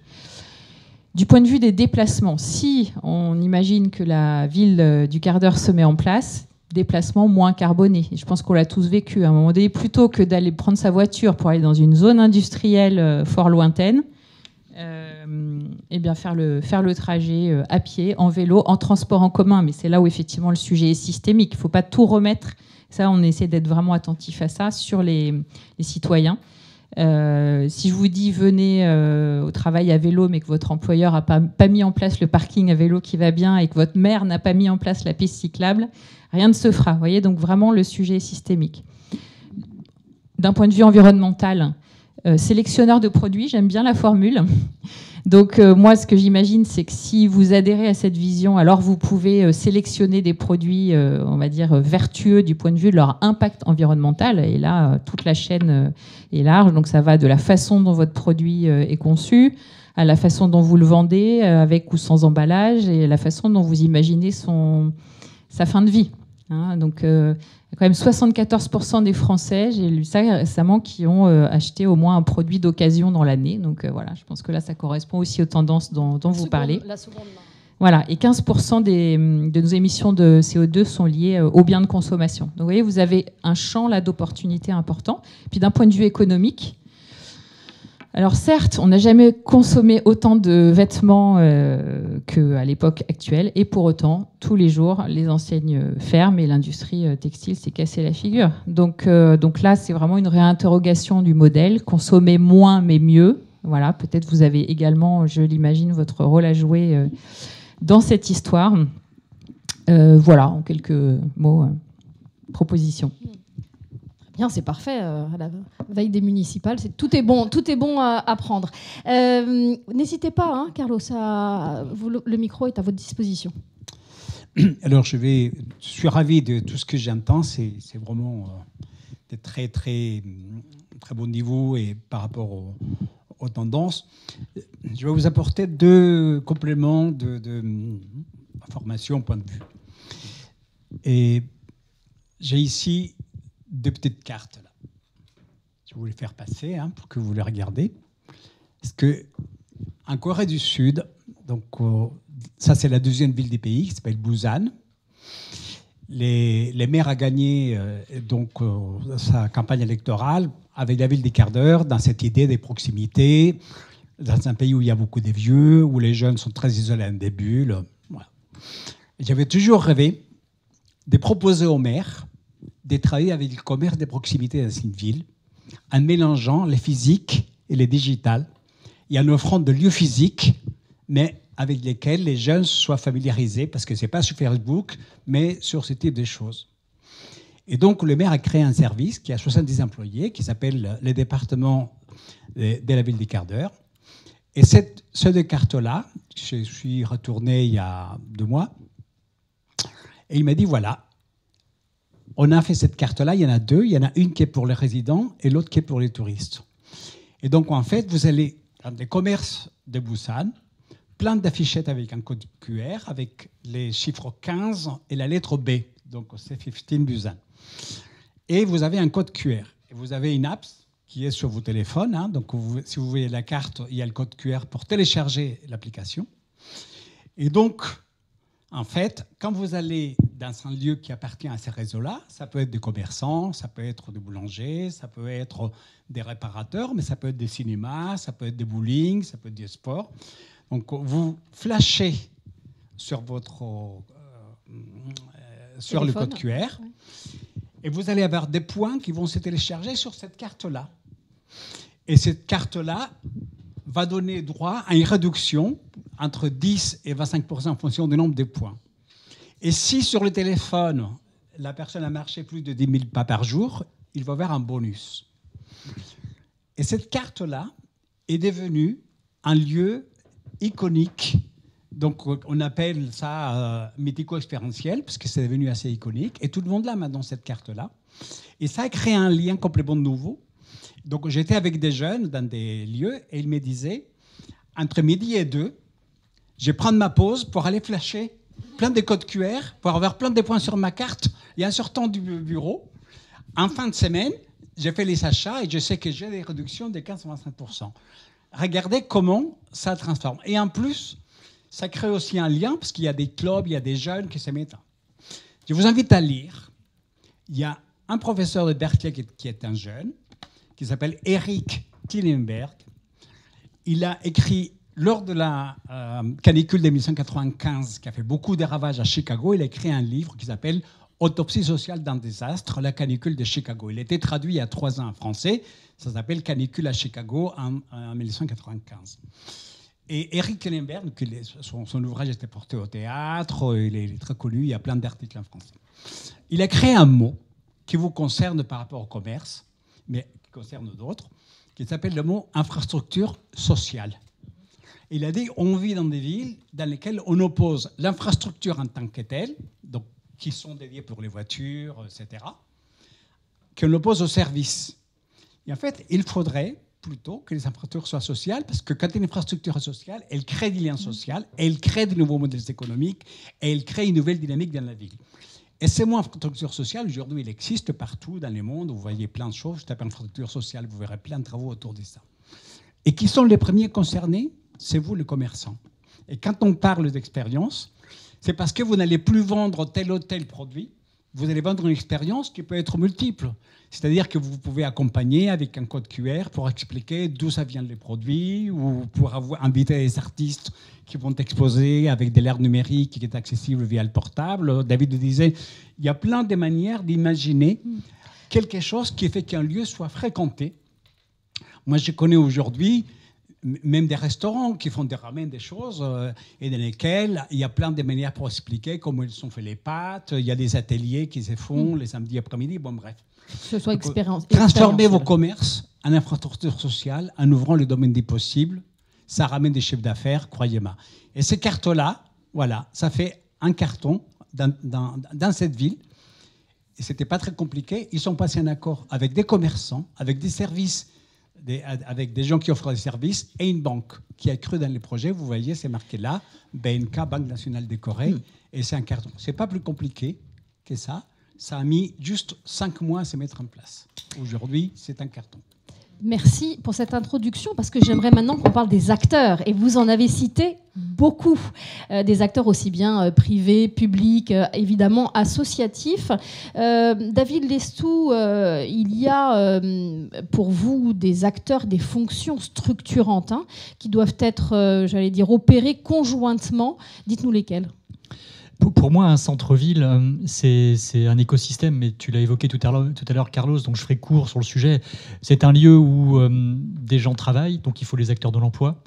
Il faut arrêter de mettre le tertiaire à l'extérieur de nos villes, il faut le recentrer.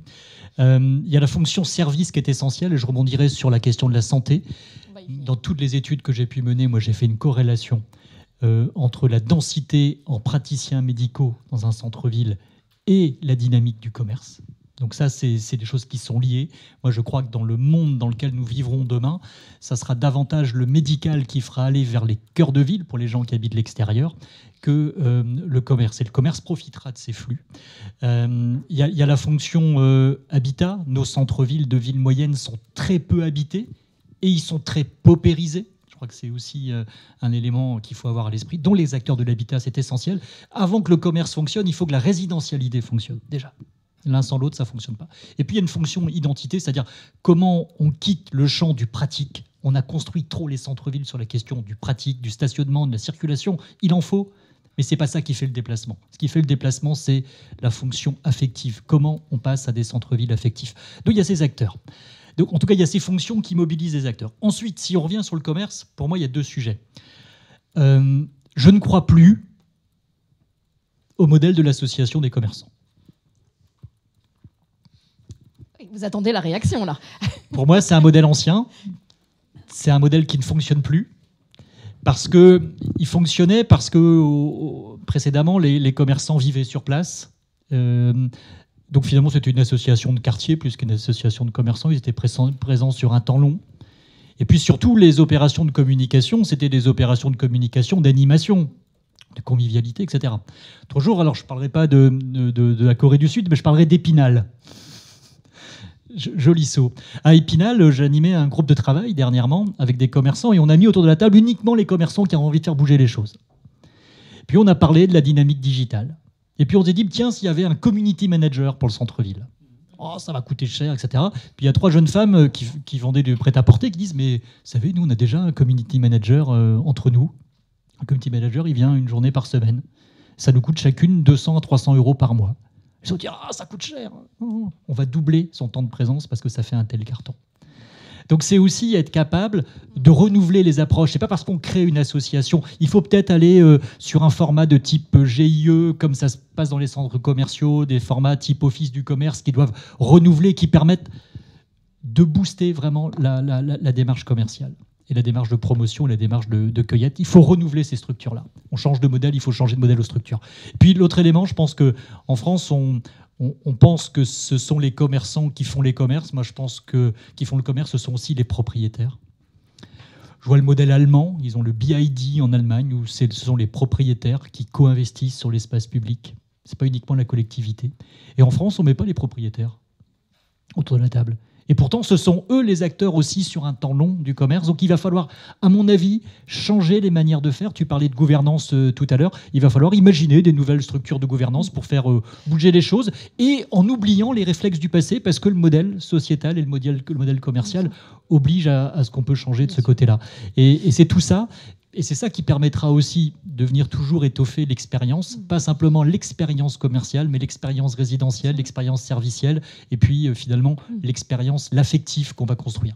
Mais en se disant, à mon avis, qu'on peut y aller avec confiance.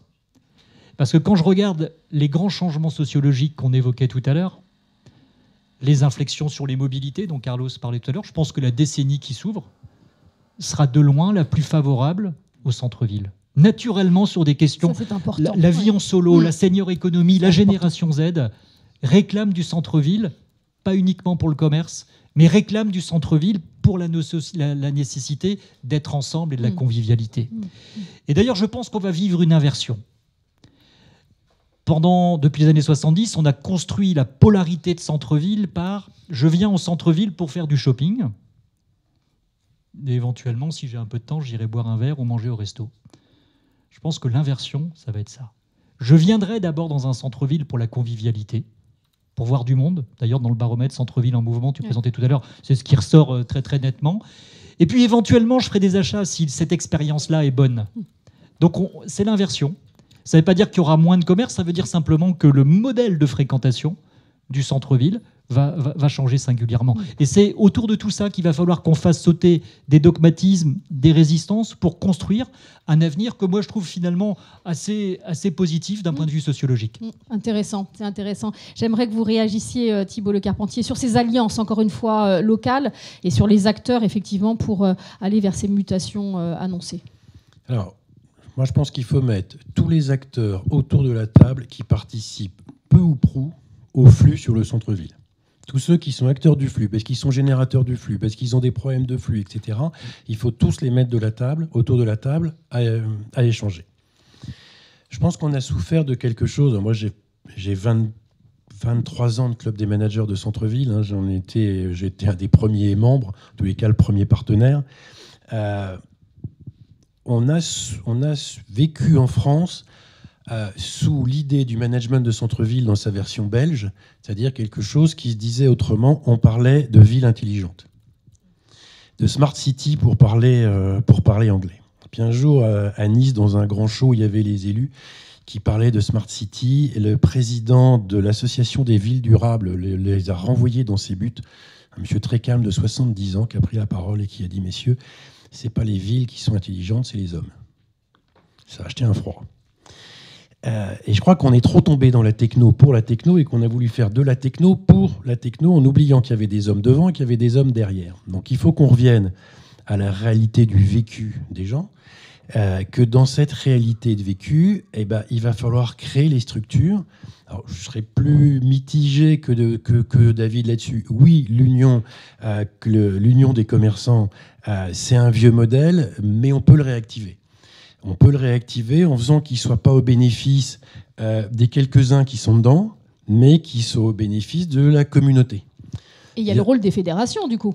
Du coup, il y a le rôle des fédérations qui doivent aider l'ensemble des commerçants sur le local à participer au maximum d'actions et en leur donnant éventuellement les billes financières. Enfin, quand je dis les billes financières, c'est pas leur donner de l'argent.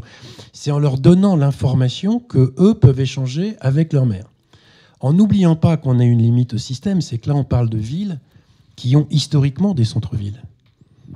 Mais il y a plein de villes en France qui n'ont jamais eu de centre-ville et qui n'en auront jamais. Vous prenez toutes les villes de la région parisienne qui, en 1960, faisaient 3000 habitants, qui en font 35 000 aujourd'hui, elles avaient un centre-bourg et le centre-ville, il n'a pas grossi en même temps que le nombre d'habitants. Donc, elles sont naturellement, et de manière très complexe, multipolarisées sur les activités. C'est très difficile à organiser et à reprendre, d'où l'intérêt de travailler tous ensemble. Vous savez, la solution très simple pour qu'une union commerciale soit... pour que ça ne soit plus une coterie et qu'elle travaille au bénéfice de tout le monde, c'est de faire qu'une union commerciale... j'ai posé la question à un de mes amis avocats qui est présent dans la salle ce week-end parce que ça me titillait. Si vous leur permettez d'être une association d'intérêt général ou d'utilité publique et que vous faites la démonstration qu'elle travaille non pas pour elle mais pour l'ensemble de la collectivité, pour l'ensemble des acteurs, vous avez réglé le problème. Et vous avez déjà des villes qui le font de manière très intelligente, qui disent... Alors je sais bien que David n'aime pas la fidélité, donc on va prendre un exemple de fidélité quand même. Mais moi, j'ai des maires qui disent j'en ai marre que j'ai que 20 commerçants dans l'union commerciale qui aient pris la carte de fidélité, X ou Y que la ville a prise. Je décide de la financer pour tous les commerçants de la ville. C'est moi qui finance. Et alors, c'est bizarre, je ne sais pas pourquoi. Les 20 qui ne l'utilisaient pas avant sont mis à l'utiliser et on est passé de 20 commerçants à 120. On m'a toujours dit que quand c'était gratuit, ça ne marchait pas. Là, c'est le contre-exemple. Quand c'est gratuit, ça marche. Mais vraiment, mettre tous les acteurs ensemble, leur permettre d'échanger, leur donner les billes pour échanger. Et c'est là que les fédérations professionnelles doivent redescendre au niveau local dans leurs actions. D'être présentes localement. C'est ce qu'avait essayé de faire feu notre ami Francis Palombi, qui justement voulait modifier cette notion d'union commerciale, etc. J'ai eu l'occasion de travailler avec lui là-dessus. Je ne pense pas qu'il ait pris la bonne solution, mais il en avait pris une. Mais je profite parce que je viens de le voir, dans la salle. J'ai un marqueur tout bête de savoir de la manière si les acteurs sont capables de travailler entre eux. Ça s'appelle la Journée nationale du commerce de proximité. Si un jour tous les acteurs sont capables de travailler ensemble, on peut espérer qu'ils vont être capables de travailler ensemble les 364 qui restent. Malheureusement, je suis président du jury de la JNCP, on est à peu plus de 600 villes qui y ont participé. On est très très loin de l'ensemble des communes françaises. Merci Sandrine Brandt. J'aimerais, là aussi, en tant qu'acteur, vous êtes au cœur de la ville avec vos agences, évidemment, mais aussi vous supportez les entrepreneurs. Votre rôle, comment vous l'envisagez auprès d'eux ? Alors, à plusieurs titres. Nous, au fond, ce qu'on va viser, c'est la santé des personnes, des entreprises et des territoires. Je terminerai par les territoires, effectivement, c'est quand même le lien le plus évident avec le thème de la journée. Pour ce qui est de la santé des personnes, on a lancé un mouvement qui s'appelle l'éco-santé, qui s'adresse véritablement à tout le monde, en premier lieu à vous, puisque vous êtes adhérent, effectivement, de la mutuelle, en tout cas la fédération. Ce mouvement, en fait, c'est encore une fois changer la donne par 3 choses, 3 piliers. Se dire qu'on veut agir plus tôt pour éviter à la maladie de survenir. Donc ça, c'est la prévention, l'aide au dépistage, 2 sujets sur lesquels on est particulièrement en retard en France.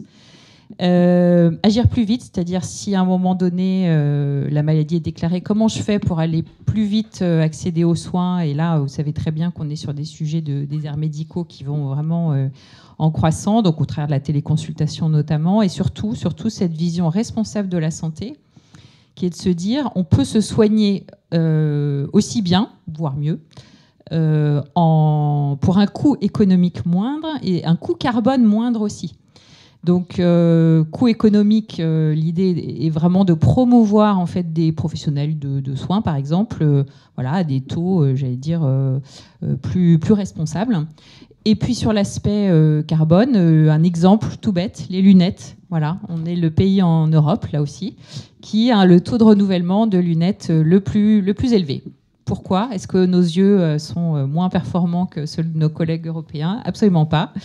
Voilà, donc invitation à ramener vos lunettes, enfin les montures en fait, dans nos agences. Et ça marche, hein, puisque voilà, année après année, ça décolle et on le fait avec les entreprises. Donc, transition avec le deuxième levier d'action pour nous, c'est de soutenir les entrepreneurs.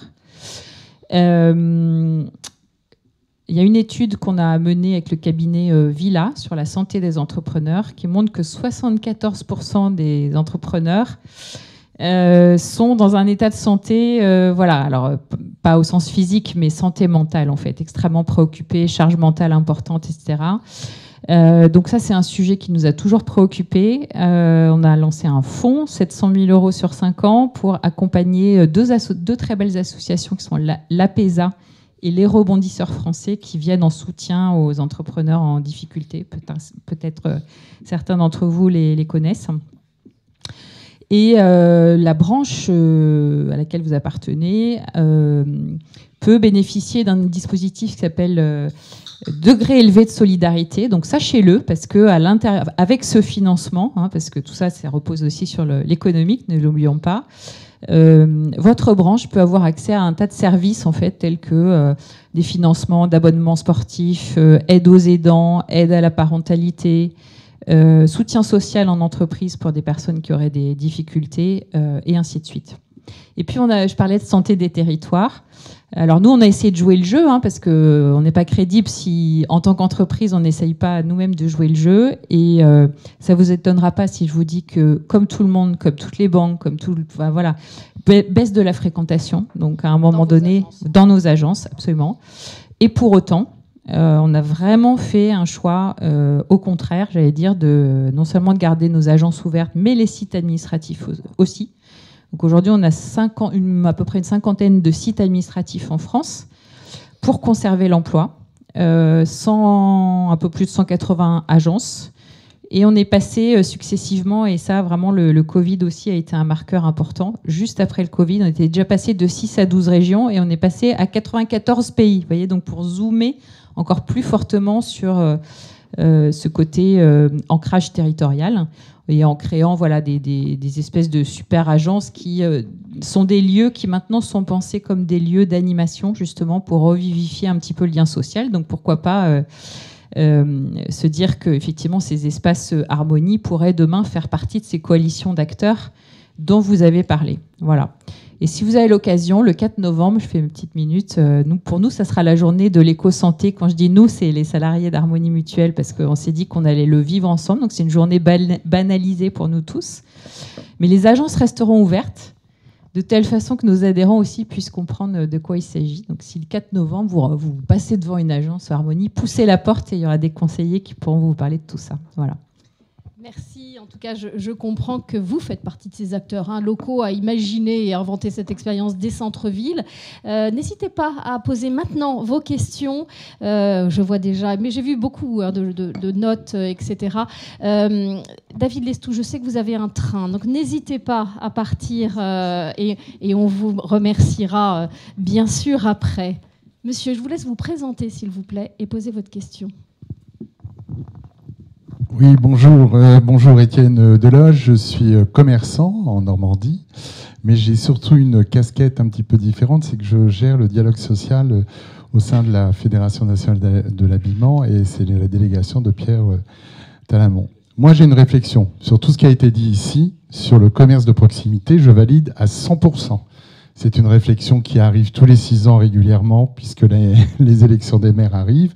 Donc, ils vont commencer à s'occuper de nous. Bravo. On a 1 an pour briller auprès de toute cette organisation. Mais moi, à part Madame Brandt, qui a mis le point dessus, messieurs, puisque moi, je gère la gestion du dialogue social, il n'y aura pas possibilité d'évoluer et de faire une haute qualité sociétale si on ne met pas la qualité de vie au travail de nos collaborateurs avec. Donc c'est à vous, messieurs, aussi de nous accompagner, parce que nous, on est dans la réflexion de l'organisation patronale, bien sûr, et on veut faire évoluer tous les contrats, etc., etc. Mais il y a un carcan actuellement. Et ce carcan, tout en développant une qualité pour nos collaborateurs de travail, vous avez mis le point dessus tout à l'heure, puisque nous avons, en tant que fédération, été novateurs en accompagnant nos collaborateurs avec un accompagnement social très important. Mais il y a des clés dans les contrats, dans les organisations syndicales, qui ne sont actuellement pas possibles de faire évoluer. Donc nous voulons bien, nous, acteurs d'organisations patronales, être en évolution et avoir une belle ville qui se développe pour que nos clients viennent à n'importe quelle heure. Mais ce ne sera jamais possible tant que ces clés ne sont pas ouvertes. Merci monsieur. David Lestou. Ouais, juste un rebond là-dessus. Il y a une histoire de contrat, c'est clair. De se dire aussi qu'il va falloir qu'on travaille sur l'attractivité des métiers. Parce que tout à l'heure, on parlait de vieillissement de la population. Il faut bien qu'on se dise un truc. Dans les 10 ans qui viennent, on aura de moins en moins de personnes en âge de travailler. Donc finalement, cette génération Z dont on parlait tout à l'heure, elle aura une autre caractéristique, c'est que finalement, elle n'aura pas connu le chômage. Donc le CDI, elle s'en fout. Ça donne une fluidité dans l'emploi. Bon, donc il va falloir qu'on intègre ça. Et puis, la question de la qualité de vie au travail, ce sont effectivement les questions de contrat, les questions d'horaire. Mais actuellement, je travaille sur un centre-ville où on s'est dit, mais finalement, qu'est-ce que font les collaborateurs des commerces le midi ou lors de la pause? Compliqué. Dans la restauration, quand on a une pause de 15h à 18h et qu'on habite à 20 km de là, qu'est-ce qu'on fait? Est-ce qu'on fait l'aller-retour? Non. Ma fille travaillait pour financer ses études dans une boutique de prêt-à-porter à Boulogne. Elle avait 2 heures de pause le midi. Quand on gagne le SMIC, qu'est-ce qu'on fait de 2 heures de pause en plein hiver? Elle a arrêté ce job. Elle a arrêté le job en disant « Moi, je ne vais pas manger au resto tous les midis. Moi, je veux manger en 10 minutes et puis je veux un endroit pour me poser. » Ce qu'on fait actuellement là, sur la ville de Nantes, on travaille sur un lieu où les collaborateurs des commerces pourront se poser le midi. Ça contribue au bien-être.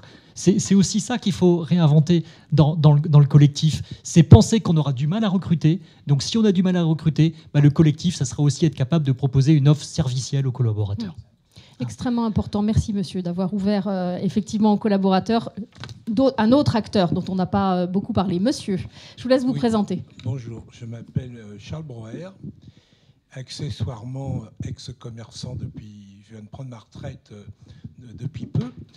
Vous avez parlé d'un de mes collègues qui avait 70 ans, qui a eu une très bonne répartie et qui habitait Nice. Moi, j'en ai 78. Voilà, donc c'est juste une information. Et comme vous le voyez, effectivement, mon commerce, en tout cas mon dernier commerce était à Deauville. Voilà.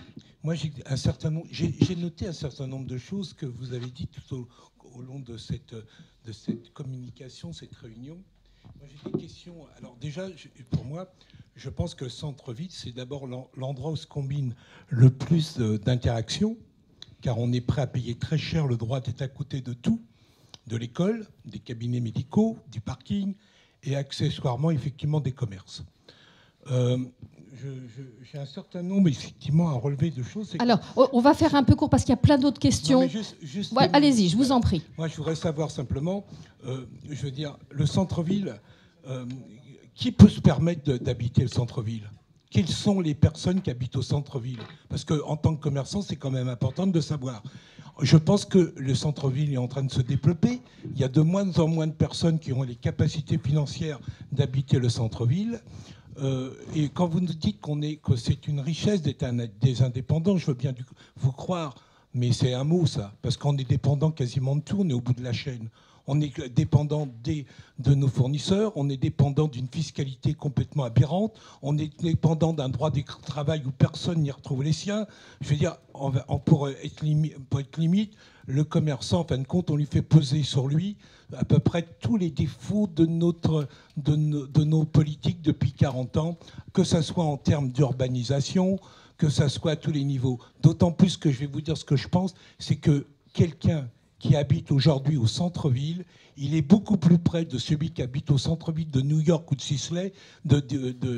Sydney que quelqu'un qui habite de l'autre côté du périphérique. Il n'a pas les mêmes... tous les deux, ce sont nos voisins, mais on n'a pas les mêmes valeurs. Donc nous, commerçants, ne vendons que les attributs d'un fondement de société. Et bien entendu, on doit se fondre par rapport, à notre environnement. Mais nous ne sommes pas les propriétaires de cet environnement. Nous ne sommes pas les bailleurs. Nous ne sommes pas les politiques. On les subit, c'est tout. Alors, je suis complètement d'accord avec vous sur un point. Le problème, c'est que du coup, 88% des Français pensent que les centres-villes vont mal parce que le commerce va mal. Alors que c'est l'inverse. Et donc, il faut on va mettre les pieds dans le plat. Il faut séparer Paris, il faut séparer les 10 premières villes françaises, des villes de 20 000 à 50 000 habitants, où tout ce qu'il y a au-dessus des commerces est vide, est totalement dégradé, où on fait porter la charge des loyers sur le rez-de-chaussée parce qu'il n'y a plus dans les étages. Donc il faut mettre les propriétaires au pied du mur et leur dire maintenant, le jugement de Marseille s'est fait aujourd'hui, vous avez quand même des propriétaires qui ont qui ont loué des logements pourris, et ça a fait 4 morts. Mais il ne faut pas rêver. Moi, quand avec le PFLI, je rachète à Montargis 200 mètres de rue, quand je dis à l'établissement public foncier, on va prendre les boutiques, puis on va les remettre dans le circuit en magasin temporaire, ils me disent non, Thibault, non, hors de question. Les magasins sont tellement pourris, tant que nous, on est propriétaires, on ne les reloue pas. Donc, on parle de marchands de sommeil, on oublie de parler des marchands de commerce insalubres, qui sont exactement les mêmes. Donc quand on réglera ce problème-là, déjà on réglera dans la plupart des villes de France le problème du loyer, parce en remontant le loyer des étages, on va baisser celui du rez-de-chaussée. Les outils existent, les associations foncières urbaines de projet, à part mes étudiants à qui j'en ai parlé, qui sait que ça existe. Bon.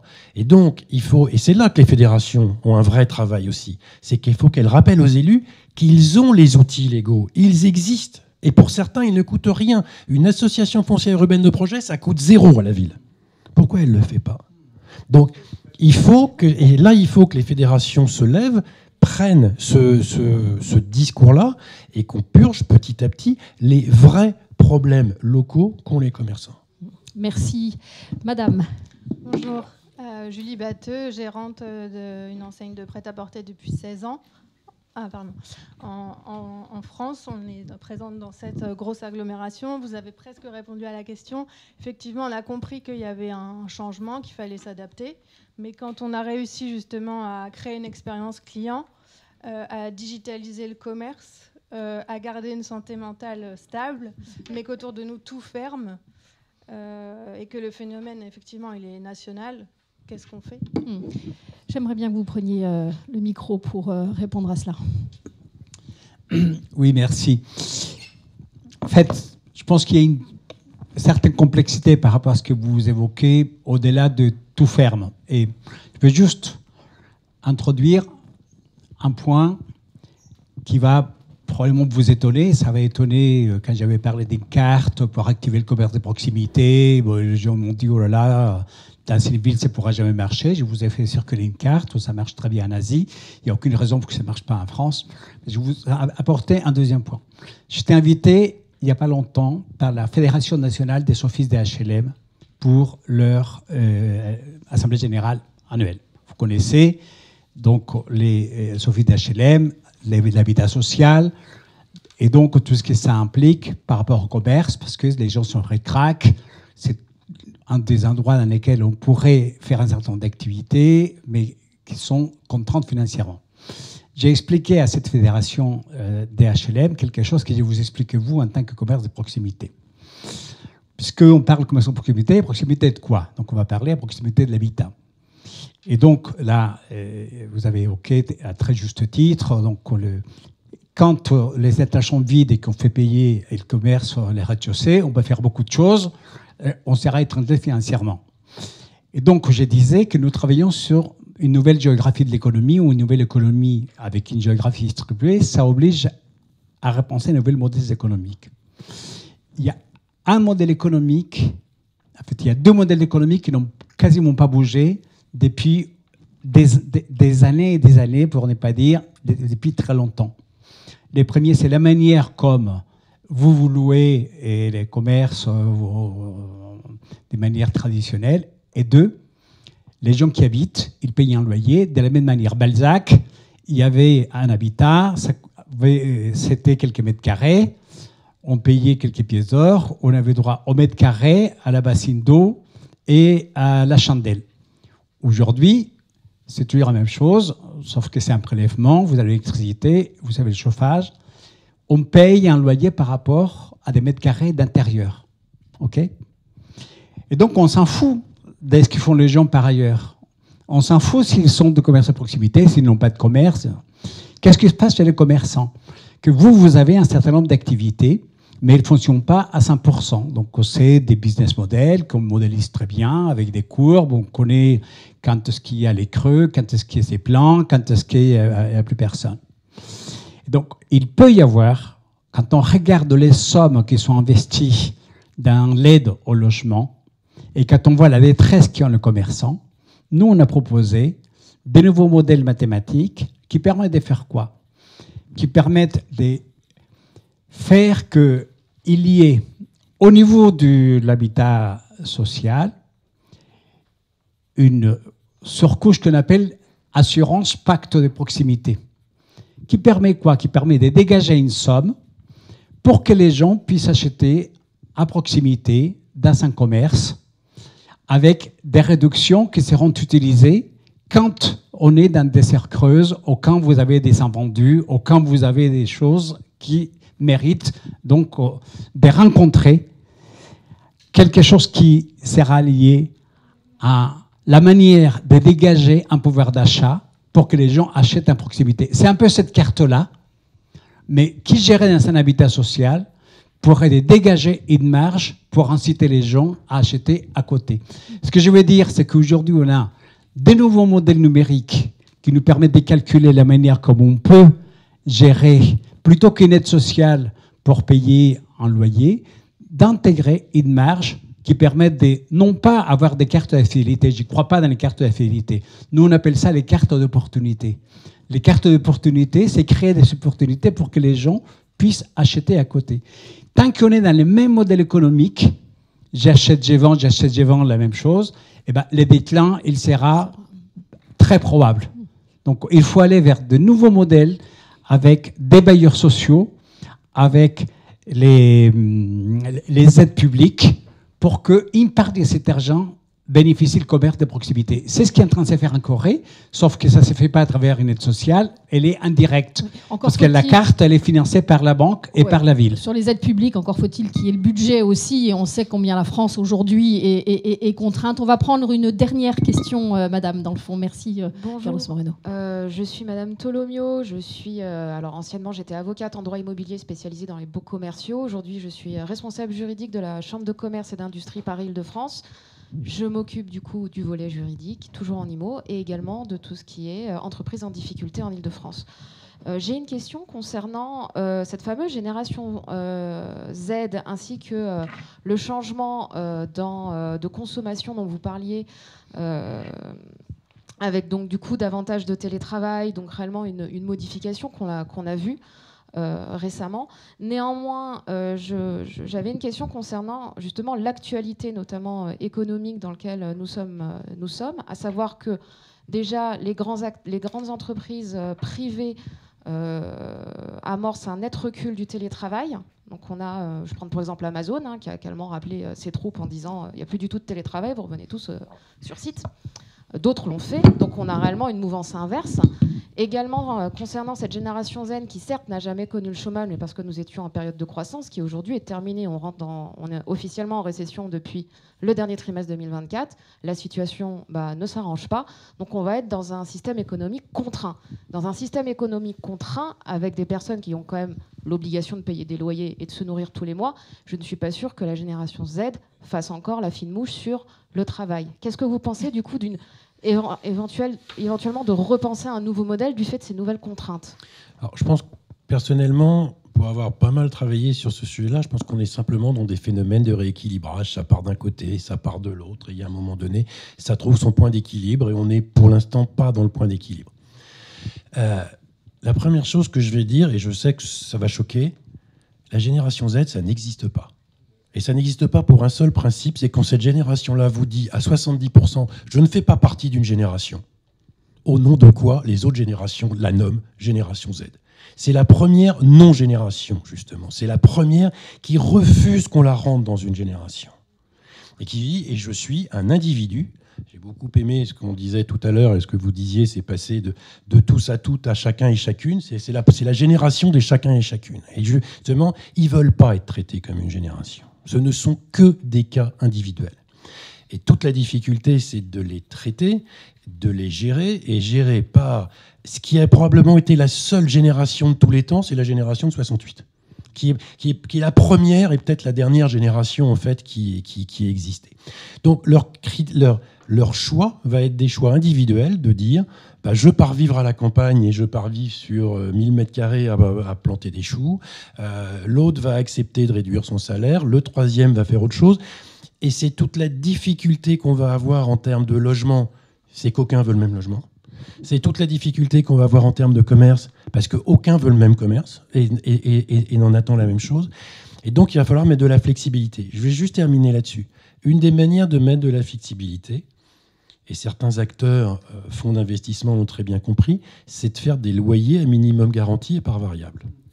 Et en fait, dans la part variable, et là, je n'ai pas besoin d'investissement public, je dis simplement, voilà, plus tu vas participer aux actions communes, aux biens communs, etc., plus ton minimum garanti va baisser et la part variable, on la prendra ensemble sur ta réussite. Et ça, les propriétaires, c'est pour des bailleurs sociaux, parce que les propriétaires mais c'est intéressant. C'est aussi intéressant pour le commerçant, parce que vous dites à un porteur de projet, au lieu d'être tout seul dans ton magasin que tu viens d'ouvrir, on est sur un taux de renouvellement de 10% des magasins par an, bon an, mal an, dans les villes. Donc imaginez, une ville où j'ai 400 commerçants, j'en ai 40 qui arrivent là. Ces 40-là, si demain matin, je les mets dans une structure en disant, OK, je te mets en minimum garantie et en part variable. Si tu participes tous les mois à des réunions où on va échanger sur ton chiffre d'affaires, sur tes actions, sur comment tu vois tes clients, alors que tu n'as pas le même métier que le voisin. Il y a un boucher, il y a un boulanger, il y a un marchand de chaussures, etc. Mais on va échanger pour comprendre c'est quoi la spécificité locale. Si on monte des choses comme ça, à partir de ce moment-là, il a tout intérêt à rentrer dans la boucle parce qu'il sait qu'il va monter son chiffre d'affaires et on va lui faire la démonstration qu'il augmente son chiffre d'affaires. Et là, vous n'avez pas besoin d'argent public, c'est simplement changer l'organisation. Monsieur Moreno va partir. J'aimerais qu'on le remercie pour son intervention, monsieur. Je suis désolé, mais là, j'ai d'être à 16h30. Et vous n'avez qu'un quart d'heure. C'était un joli jeu de mots. Je vous cède la parole pour la fin, puisque nous sommes à la fin de cette table ronde. Vous vouliez ajouter un élément. Oui, merci. Je voulais répondre à la personne d'avant, en fait, parce que son témoignage m'a touchée. Je crois que voilà. Vous faisiez mention de tout ce qu'on subit. Et je pense que, quel que soit le secteur économique, on subit toujours des choses. Vous savez, nous, les mutuelles, on est soumis, alors que ce soit le réglementaire, le regard aussi que peuvent porter des personnes qui ne connaissent pas notre domaine, comme quoi on volerait les Français, etc. Donc on subit aussi énormément de choses. Et en fait, je pense que si à partir du moment où vous avez, si vous voulez changer la donne, en fait. Moi, je crois beaucoup à deux choses qui sont, l'expérimentation. N'ayez pas peur de tester des choses. Il faut en tester beaucoup pour que, quelque part, il y ait quelque chose qui marche. Et, voilà. Et le deuxième facteur clé, c'est vraiment la coopération. Donc, repérez vos alliés autour de vous, via vos fédérations. Et on est toujours plus fort à plusieurs que tout seul. Ce seront les deux mots de la fin. Merci à nos intervenants et même à ceux qui sont partis. Je vous laisse rejoindre la salle. Merci beaucoup.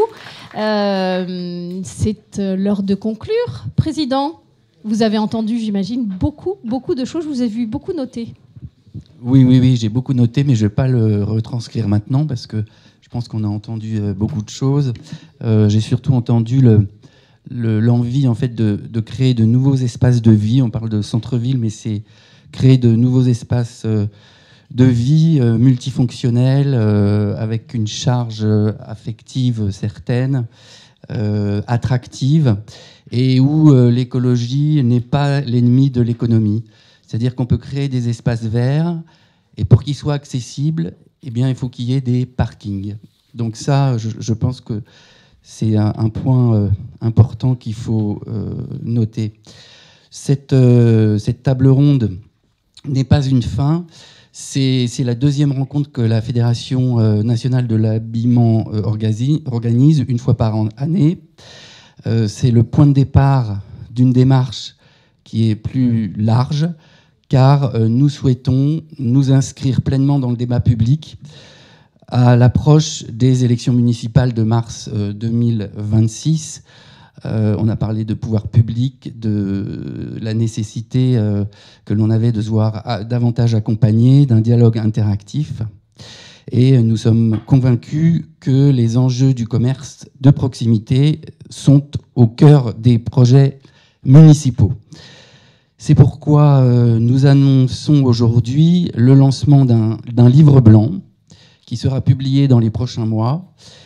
Il rassemblera les constats, les idées aussi qui ont pu être débattues aujourd'hui, les propositions, les bonnes pratiques issues de nos travaux pour nourrir la réflexion des élus, des candidats et de tous les acteurs engagés pour des centres-villes vivants, durables et attractifs.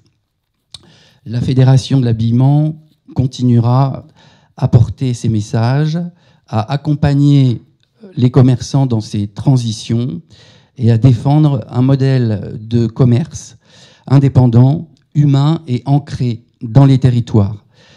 Je remercierai donc pour finir tous les intervenants, certains sont déjà partis, nos partenaires, pour toutes ces contributions éclairantes, ces nouvelles perspectives. Merci beaucoup à vous dans la salle d'être venus à notre écoute et merci pour vos questions. Merci enfin à toutes celles et tous ceux qui font vivre aujourd'hui nos centres-villes. Nous allons continuer à travailler ensemble, à innover, à coopérer. On va le jouer collectif. L'avenir du commerce de proximité se construit aujourd'hui, il continuera à se construire et il nous appartient à tous. Donc merci à vous toutes et à vous tous. Merci, Président. Merci également aux équipes de la Fédération d'avoir organisé cet événement qui, j'espère, vous a plu. Maintenant, place à un goûter, on va appeler ça comme ça, mais surtout l'occasion d'échanger. Merci beaucoup pour votre attention. C'était un plaisir d'animer cet après-midi avec vous.